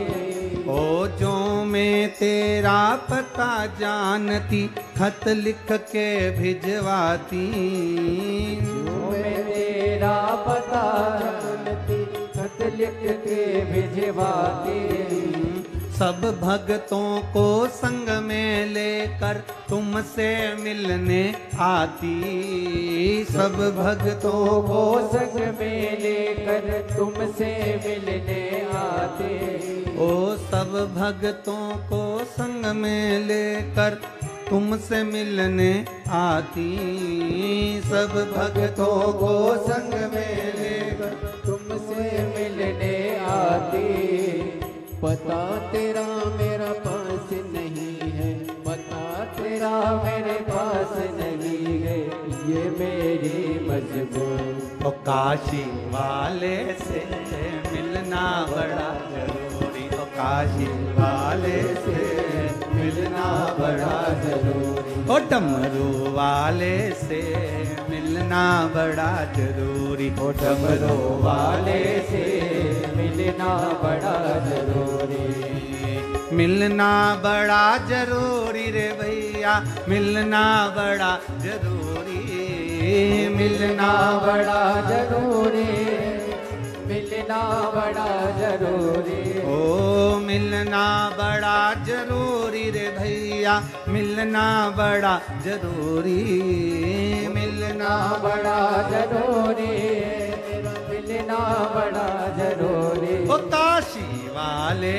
से मिलना बड़ा जरूरी, ओ डमरू वाले से मिलना बड़ा जरूरी, ओ काशी वाले से मिलना बड़ा जरूरी, काशी वाले से मिलना बड़ा जरूरी, ओ डमरू वाले से मिलना बड़ा जरूरी, डमरू वाले से मिलना बड़ा जरूरी, ओ काशी वाले से मिलना बड़ा जरूरी, काशी वाले से मिलना बड़ा जरूरी, ओ डमरू वाले से मिलना बड़ा जरूरी, डमरू वाले से मिलना बड़ा हार महादेव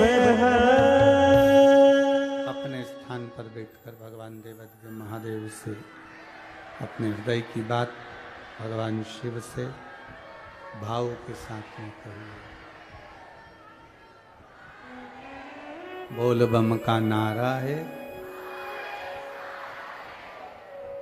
जहाँ जगह मिले वहाँ बैठकर भगवान शिव से अपने हृदय की बात बड़े भावों के साथ में हृदय से आनंद के साथ में कहिएगा।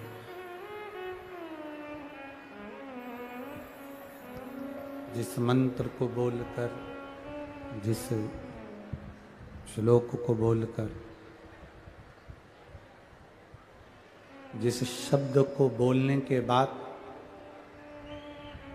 आपके चेहरे का भी कोई दर्शन कर ले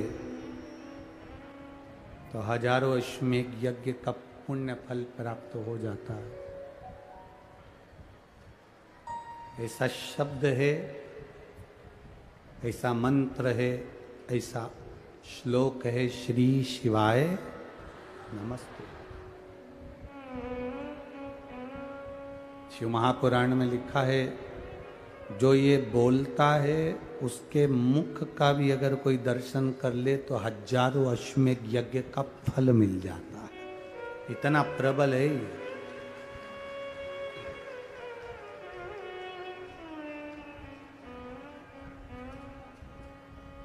भाव से, दिल से, जहां जगह मिले वहां बैठकर भाव से बाबा से बोले, श्री शिवाय नमस्तुभ्यं, श्री शिवाय नमस्तुभ्यं, श्री शिवाय नमस्तुभ्यं, श्री शिवाय नमस्तुभ्यं, श्री शिवाय नमस्तुभ्यं। भोला सब दुख काटो हमारा, ओ भोला सब दुख काटो हमारा। शिव शंकर जपो तेरी माला, भोले बाबा जपो तेरी माला, भोला सब दुख का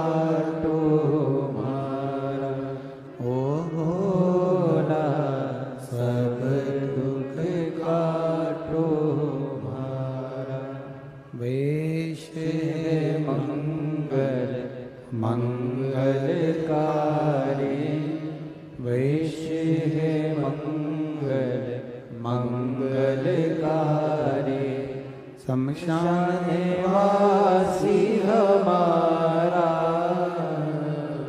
शमशान वासी हमारा, ओ भोला सब दुख काटो हमारा, ओ भोला सब दुख काटो हमारा। शिव कथा कह रही है, भगवान शंकर का संवाद कर रहा है। पार्वती मैया के तन से उपटन से श्री गणेश जी महाराज का प्रागट्य हुआ।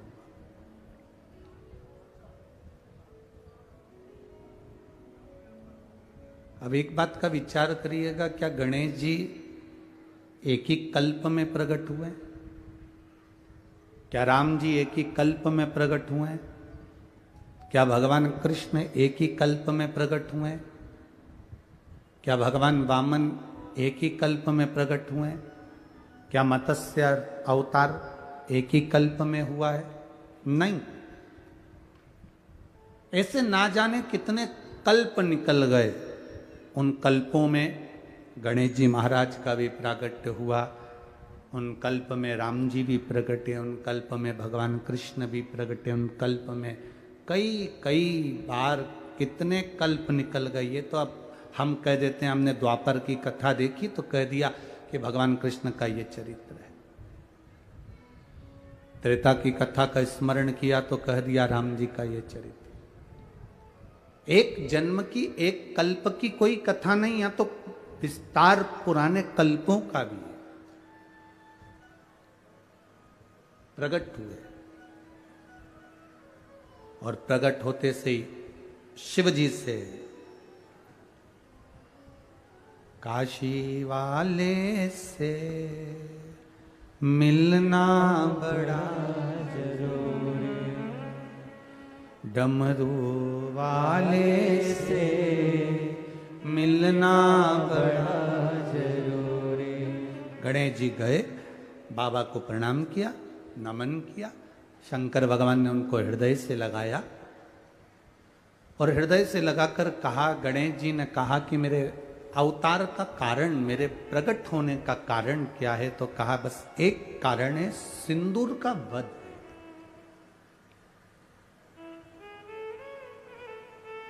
ये किसी एक कल्प की कथा नहीं है, अनेक कल्प की कथा। सिंदूर का वध। भगवान गणेश जी ने कहा ठीक है, समय आया, गजानन के रूप में सिंदूर के, जिस नगर में सिंदूर रहता था उस नगर में श्री गणेश जी महाराज गजानन बनकर गए। गजानन बड़ा सा एक स्वरूप, तोंद बड़ी, स्वरूप बड़ा, शरीर में खूब सारा बल लेकर सिंदूर के पास गए और जाकर आवाज लगाई कि मुझे भूख लगी है।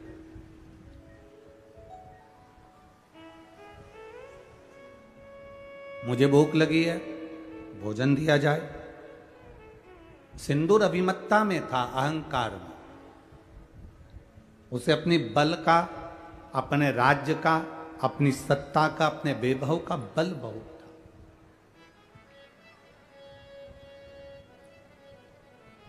देखिए,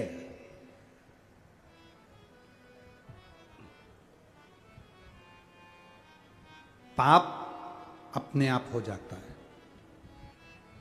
पुण्य अपने आप नहीं होता। पाप और पुण्य में ये बहुत बड़ा अंतर है। पाप और पुण्य के अंदर पाप अपने आप हो जाएगा। झूठ बोल दिया पाप हो गया, गलत कर्म कर दिया पाप हो गया, गलत दृष्टि से देख लिए पाप हो गया, किसी को चाटा मार दिया पाप हो गया, किसी का धन हड़प लिया पाप हो गया, किसी की कोई वस्तु रख ली पाप हो गया। पाप अपने आप हो जाता है, पर पुण्य अपने आप नहीं होता, पुण्य को करना पड़ता है। पाप को करना नहीं पड़ता, पाप अपने आप हो जाएगा।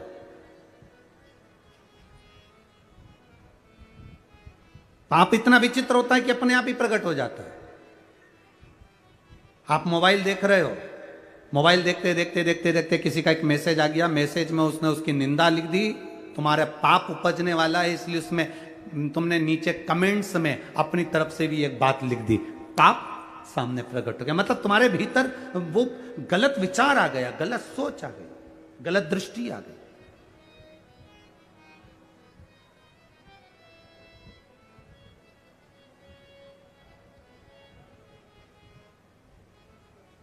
पाप अपने आप हो जाता है, पर पुण्य अपने आप नहीं होता, पुण्य को करना पड़ता है।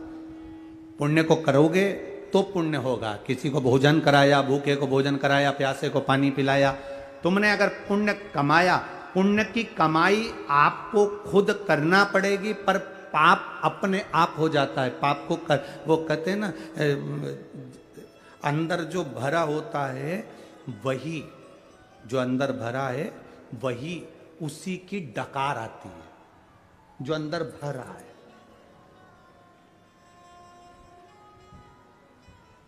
अब तुम एक प्रैक्टिकल करके देखना। अब इसको प्रैक्टिकल करने की भी जरूरत नहीं पड़ती, आप तो करे हुए हो प्रैक्टिकल। आप एक काम करना, कड़ी बनाकर चावल के साथ कड़ी खा जाना। अब तुम्हें दिन भर कड़ी की डकार आएगी कि नहीं आएगी? अरे बोलो तो जम के जरा। अब इडली सांभर खा लो, बोलो जम के बोलो जरा, इडली सांभर की डकार आएगी। गुलाब जामुन खा गए, जलेबी खा गए, पानी पतासा खा गए, पानी जो अंदर भरा है डकार उसी की आती है। जिसके अंदर ईर्ष्या भरी होती है वो 24 घंटे बुराई में लगा रहता है, क्योंकि डकार उसी की आती है, डकार आती। जिसके भीतर ईर्ष्या भरी है तो ईर्ष्या की डकार आएगी। नफरत भरी है, नफरत की डकार आएगी। निंदा भरी है, निंदा की डकार आएगी। तुम्हारे भीतर किसी की उन्नति देखकर, किसी की प्रोग्रेस देखकर, किसी के चार चांद देखकर, किसी की फैक्ट्री देखकर, किसी की दुकान देखकर, अगर तुम्हारे मुख से गलत विचार निकल रहे हैं, गलत बात निकल रही है, तुम किसी के लिए गलत लिख रहे हो, गलत सोच रहे हो, गलत बोल रहे हो, तो समझ लेना तुम्हारे अंदर कूट कूट के ईर्ष्या भरी हुई है, इसलिए उसकी डकार आ रही है। तुम्हारे अंदर बुराई भरी है तो बुराई की डकार आ रही है। तुम्हारे अंदर निंदा इतनी भर गई कि निंदा की डकार आ रही है। तुम्हारे अंदर इतना गंदगी भर गई कि तुम्हें कोई दुनिया का कोई व्यक्ति अच्छा ही नजर नहीं आ रहा, क्योंकि तुम्हारे अंदर बुराई की डकार आ रही है। वो केवल अंदर जो भरा है उसी की डकार प्रकट होती है।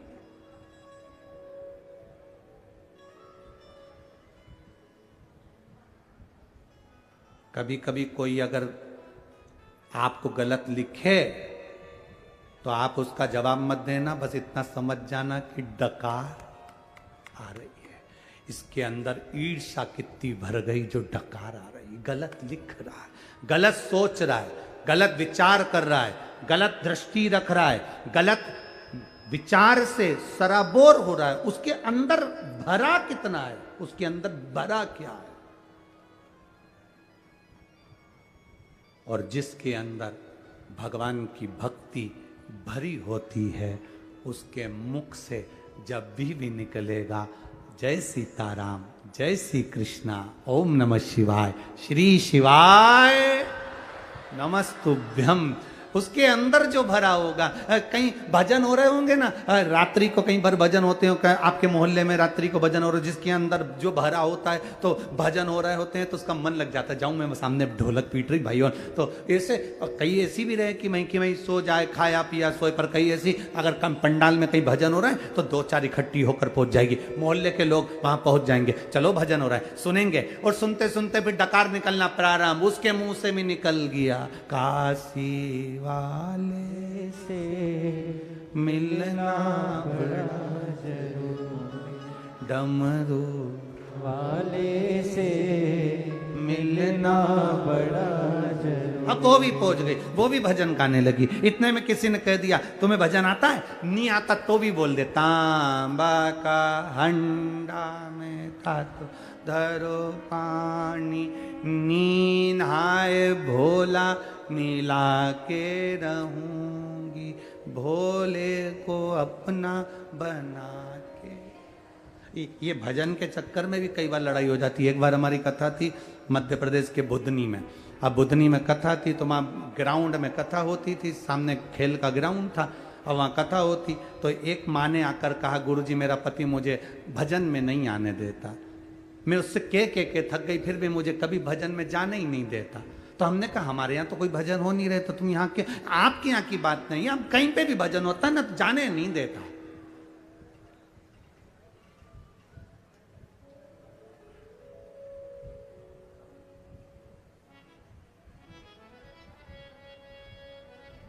हमने कहा तेरे पति को लेके आना। वो अपने पति को लेके आ गई कथा में। कथा पूरी हुई तो मिलने आई। अब मिलने आई तो हमने उससे पूछा, क्यों रे भैया तो इसको भजन में क्यों नहीं जाने देता? भजन से क्या प्रॉब्लम है ये बता। कि नहीं जाने दूंगा तो नहीं जाने दूंगा, आप महाराज हो, आपका आदर है, सम्मान है, पर इसको मैं भजन में नहीं जाने दूंगा। हमने कहा बता तो दे कि क्यों नहीं जाने देगा। बस नहीं जाने दूंगा। अरे तो क्यों नहीं जाने देगा? अरे गुरुजी जब भी भजन में जाती है शंकर जी का एक ही भजन गाती है, कैलाश पर्वत पे जाके रहूंगी, भोले को अपना बना के रहूंगी।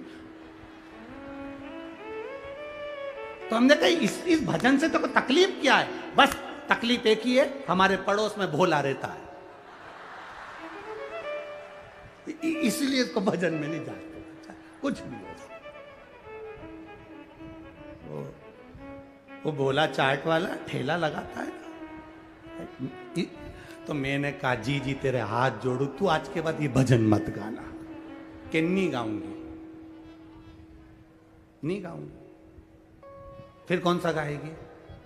बस उसने कहा मैं गा के बता दूं। मैंने बता, अपने भोले की मैं तो बनी रे जोगनी। इतने में फिर वो भयंकर चिल्ला छोड़ चालू कर। हमने कहा तेरे को भोले ही मिले, जब देखो जब भोला का भजन गा, शिव जी का गा ले, शंकर जी का गा ले, भोला मत बोल। तो क्या ठीक है मैं चेंज कर दूंगी। इसमें क्या सोचना महाराज, तो बड़ी बड़ी बड़ी विडंबना है कई लोगों की। कई बार विचित्रता में आ जाता। अब भगवान गणेश जी महाराज बड़ा सा रूप रखकर भोजन करने के लिए गए। इसको अभिमान था, बहुत बहुत विचित्र। जो डकार अंदर भरी हुई है, जो भोजन भरा हुआ, जो चीज अंदर भरी है वो डकार में निकलती है। ईर्षा भरी होगी ईर्षा निकलेगी, नफरत भरी होगी नफरत निकलेगी। आपके शब्दों में, आपकी वाणी में, आपकी लेखनी में वो सामने प्रकट होगी जो आपके अंदर भरा है।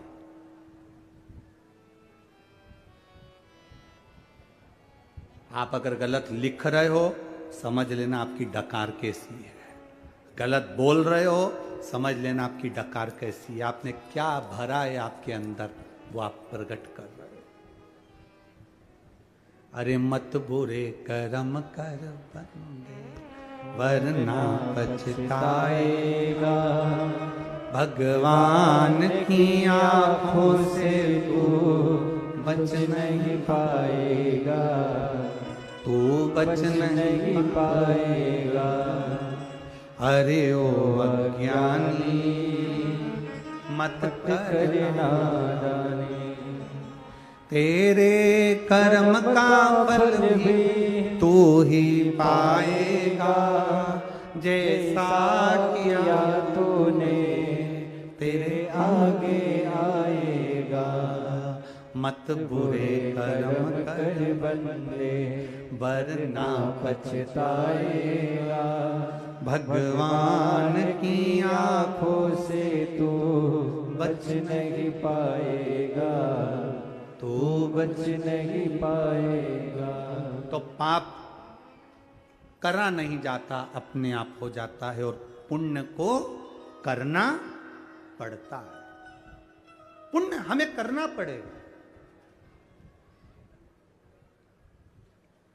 झूठ निकल जाता है, सत्य बोलने की प्रैक्टिस करना पड़ेगा।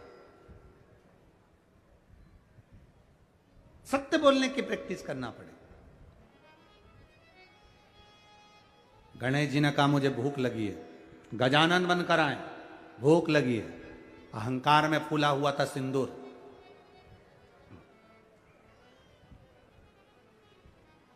सिंदूर अहंकार में फूला हुआ था। क्या है भोजन? सिंदूर ने अपनी सभा में बैठकर कह दिया कि इस बच्चे को भोजन कराओ, जाओ बालक को भोजन कराओ। कभी जिंदगी में किसी को छोटा मत समझो। 70 साल के बूढ़े व्यक्ति का मोबाइल अगर बिगड़ जाता है तो 10 साल का बेटा पोता मोबाइल का फंक्शन सही कर देता है, और 70 साल का बूढ़ा व्यक्ति अपना मोबाइल सही नहीं कर पाता है। 15 साल का पोता गोदी में बैठकर दादाजी मेरे को दो, क्या हो गया बेटा, देख तो जरा इसमें कॉल अपन उठाओ तो बंद हो जाता है, आवाज ही नहीं आती है। मैंने लगा लगा के देख लिया, तो तेरे पिताजी से भी कहा, पिताजी ने देख लिया, बहू से कहा, बहू ने देख लिया। पोता बोला दादा लाओ मेरे को दो। दादा के पलंग पर बैठा पोता, पाँव लंबा, गोदी में दादा के पाँव, और बैठ के तकिया से और 5 मिनट में करके दे दिया, दादा ये देखो चालू हो गया।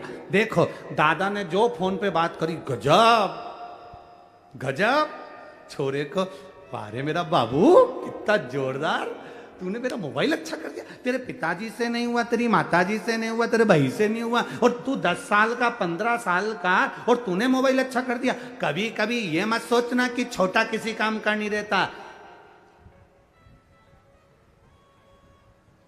ये अंदाजा लगा कर रखना, घर में बड़े बड़े बर्तन होते हैं पर वो बर्तन कभी कभी काम आते हैं। घर में जो छोटे छोटे बर्तन होते हैं सबसे ज्यादा काम वो ही आते हैं, इसलिए जो छोटे हैं उनको साथ लेकर चलिए। बड़े बर्तन कभी कभी काम आएंगे और छोटे बर्तन, अरे बोलो जम के बोलो जरा, ये बड़े बड़े जो होते हैं ना, ये हम बोलेंगे तुम्हें बुरा लग जाएगा रे बाबा, इसलिए हम बहुत सारी कथा तो गायब कर देते हैं। फिर भी मन करता है कि बोल दो तो अच्छा है, नहीं तो पेट दुखेगा। ये बड़े बड़े जो बर्तन होते हैं ना, बड़े बड़े नेता हों, ये तो बहुत कम काम में आते हैं। छोटे छोटे बर्तन कार्यकर्ता जो होते हैं, इन्हीं से नैया पार हो जाती है, इन्हीं से। छोटे बर्तन। अब बड़ा बर्तन कितना काम आ रहा है, ऊपर से ऑर्डर लिख दिया कलेक्टर साहब ने, नीचे से ऑर्डर कर दिया एसपी साहब ने, उससे नीचे गया एसडीएम साहब, उसके नीचे गया टीआई साहब, और बाकी का जो ये सारा झमेला झेल रहा है वो ऊपर वाले झेल रहा है। ये बेचारे जितने खड़े थे सब छोटे बर्तन थे, तो कथा का पूरा पानी झेल के ले गए। छोटे बर्तन, बड़े बर्तन नहीं, छोटे बर्तन। छोटे को साथ लेकर चलो। कभी ये मत सोचो कि बड़े काम आएंगे, ना ना, छोटे भी काम आएंगे। इसलिए हमारा सनातन धर्म में ब्राह्मण, क्षत्रिय, वैश्य, शूद्र, इन सबको एक जगह पर लेकर आते हैं। सनातन धर्म में कोई अलग नहीं। सनातन धर्म में कहा जाता है ये 4 चौकी के 4 पाए हैं, ये हैं तो हमारा सनातन धर्म टिका हुआ है। छोटे से लेकर बड़े तक सबको साथ कर चलना है। घर में जब कोई काम होता है, फंक्शन होता है, बड़े सोफे पर बैठे रहते हैं, काम तो छोटा ही करता है। मामी जी भोजन ला दूं, काकी जी रोटी ला दूं, पोछा लगा दूं, कपड़े उठा दूं, सामान रख दूं, छोटा काम आता है। छोटे बर्तन हर जगह काम आ जाएंगे, बड़े बर्तन किसी काम के नहीं। शादी में दहेज में तुम्हें इतने सारे बर्तन मिले, दहेज में बड़े बड़े बर्तन मिले, तुमने कितने बर्तन दहेज के आज तक निकाल के रखे? बोलो री जी जी हो, दहेज के सारे बर्तन निकाले क्या? नहीं, दहेज के सारे बर्तन बोरे में बंद रखे हैं। पर जैसे ही मेहमान ज्यादा बड़े, जा वो बोरे में से छोटा वाला प्लेट लिया तो जा छोटी प्लेट निकाल ला, चम्मच निकाल ला, जल्दी जा, छोटी प्लेट, छोटी चम्मच, छोटा सामान, छोटी वस्तु निकाल कर लिया। इसलिए शिव महापुराण की कथा कहती है, जितने छोटे बनकर अपनी जिंदगी को जियोगे उतने परमात्मा के करीब बने रहोगे, उतने नजदीक में रहो। छोटे बर्तन काम, बड़े नहीं। वो एक लाइन बोलते हैं सब लोग, बड़ा हुआ सो जैसे पेड़ खजूर, पंछी को फल लगे, क्या फायदा। छोटे बनकर जिंदगी को जीना एक आनंद का विषय है, आनंद का विषय। सिंदूर ने कह दिया छोटा है, ये छोटे से बच्चे को जाओ भोजन करा दो। गजानन भोजन करने बैठे, सिंदूर ने कह दिया जिमाओ छोटा सा। अब इनको क्या मालूम था वो छोटा बड़ा भारी था। एक बार में जितना परोसा गया था वो तो एक ही बार की थाली उठा के निपटा गया। दूसरी बार परोसा वो भी खा गए, तीसरी बार परोसा वो भी खा गए। जितना सिंदूर के यहाँ का भोजन था सारा खा गए। द्वारपाल दौड़कर जाकर बोले सिंदूर महाराज वो तो पूरा खा गया, कुछ नहीं बचा। सिंदूर के मैं राजा महाराजा, क्या कमी, लाओ और दो। वो और खा गया। आखिरी में सिंदूर को लगा मैं पार्वती जी का हाथ पकड़कर इसलिए ला रहा था कि उनके घर में औलाद ना हो। ब्रह्मा जी ने कहा गणेश जी का प्रागट्य होगा और तेरे प्राण हरेगा। सिंदूर की बुद्धि में आया ये कहीं गणेश तो नहीं है, गणेश तो नहीं। तब सिंदूर उस बालक के साथ में युद्ध करने के लिए आतुर हुआ। और सिंदूर जब बालक के साथ युद्ध करने को आतुर हुआ तब गणेश जी महाराज ने सिंदूर के प्राणों को हरने के लिए जो प्रहार करा अंकुश का, ऐसा प्रहार, तड़पने लगा सिंदूर, तड़पने लगा। प्राणों को हरा, रक्त की धार निकली। जो रक्त की धार निकली तो सिंदूर मरते मरते हाथ जोड़कर कहता है मुझे क्षमा करो, मैं ब्रह्मा के मुख से जमाही द्वारा निकला हूं, मेरा नाम सिंदूर है। यम भी मुझसे दूर रहते हैं, आप कृपा करो, दया करो। मेरे शरीर से निकले हुए इस रक्त को, मेरे शरीर से निकले हुए इस भाग को आप अपने तन पर धारण करो गजानन, और वर दीजिए ये सिंदूर जिस जिस स्थान पर होगा वहां यम के दूत भी निगाह न कर सके, ऐसा वर दे दीजिए। ये वर दे, ये अखंडता दे, अखंडता।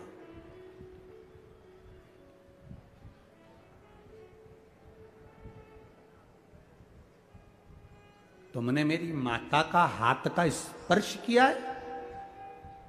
सिंदूर कहते हैं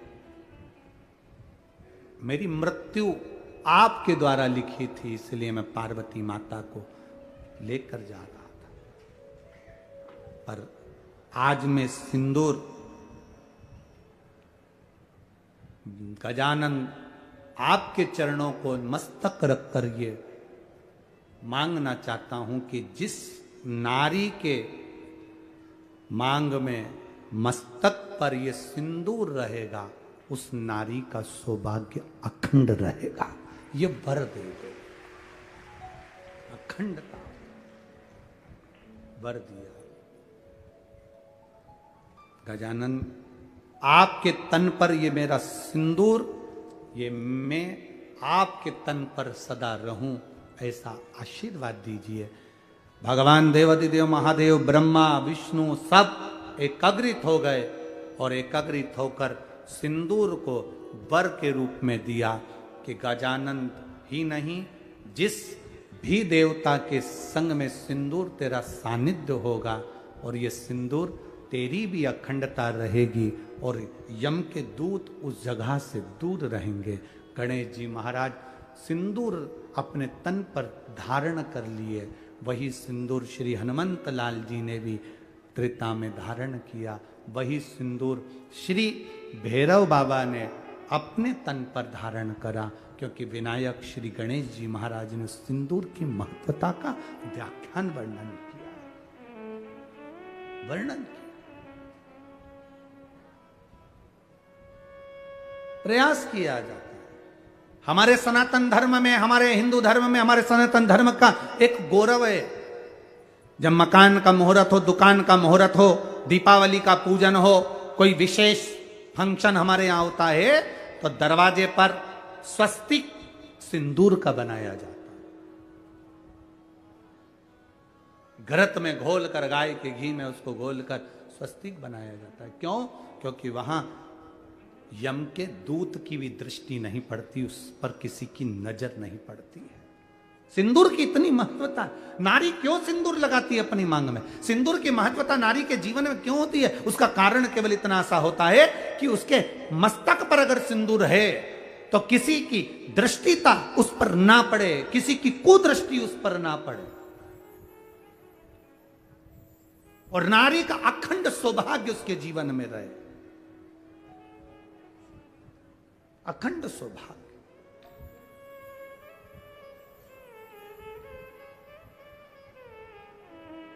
दो चीजें बड़ा भारी होती है, एक मांग का सिंदूर और एक गले में पड़ा हुआ मंगल, जम के बोलो जम, मंगल सूत्र। मंगल सूत्र को अगर आप देखोगे तो मंगल सूत्र में काला दाना, फिर पीला दाना, सोने का दाना, ठीक है? काला दाना फिर सोने का दाना। मंगल सूत्र में सोने ही सोने का दाना नहीं होता, मंगल सूत्र में काला दाना और सोने का दाना होता है। आखिरी में एक पेंडिल होता है। मंगल सूत्र हमारे को, स्त्री को जब शादी का समय होता है, उसका पति उसके गले में जो मंगल सूत्र पहनाता है, उस मंगल सूत्र में काला, पीला, काला फिर सोने का, काला फिर सोने का दाना, फिर पेंडिल होता है। वो मंगल सूत्र शादी के मंडप में पति पत्नी को क्यों पहनाता है, उसका एक कारण होता है। पति पत्नी के गले में मंगल सूत्र देते समय कहता है, इस मंगल सूत्र को देख लो, इसमें एक काला धागा है तो एक पीला दाना है। मतलब अपनी जिंदगी पूरी एक जैसी कभी नहीं रहती, जीवन में काले दिन भी आते हैं तो सोने जैसे चमक वाले दिन भी आएंगे, और जीवन को हमें जीना है। अच्छे दिन आएंगे, बुरे दिन आएंगे। काले अगर मोती पड़े हैं तो सोने का मोती भी पड़ा है। कुछ दिन अगर काले निकलेंगे तो सोने का दिन अर्थात अच्छे दिन भी आएंगे। ये दिन चलते चलते चलते चलते जो आखिरी में पेंडिल है उस पर पहुंचेगा। मतलब एक ना एक दिन जीवन का ऐसा आता है कि हमारे जीवन को हम सुखमय जीने का तरीका सीख जाते हैं। वो मंगल सूत्र, मांग का सिंदूर, नारी के तन पर पड़ा हुआ 16 श्रृंगार में से एक एक श्रृंगार नारी के जीवन के एक आनंद को दर्शाता है। आनंद, वो एक आनंदता का प्रदान करता है।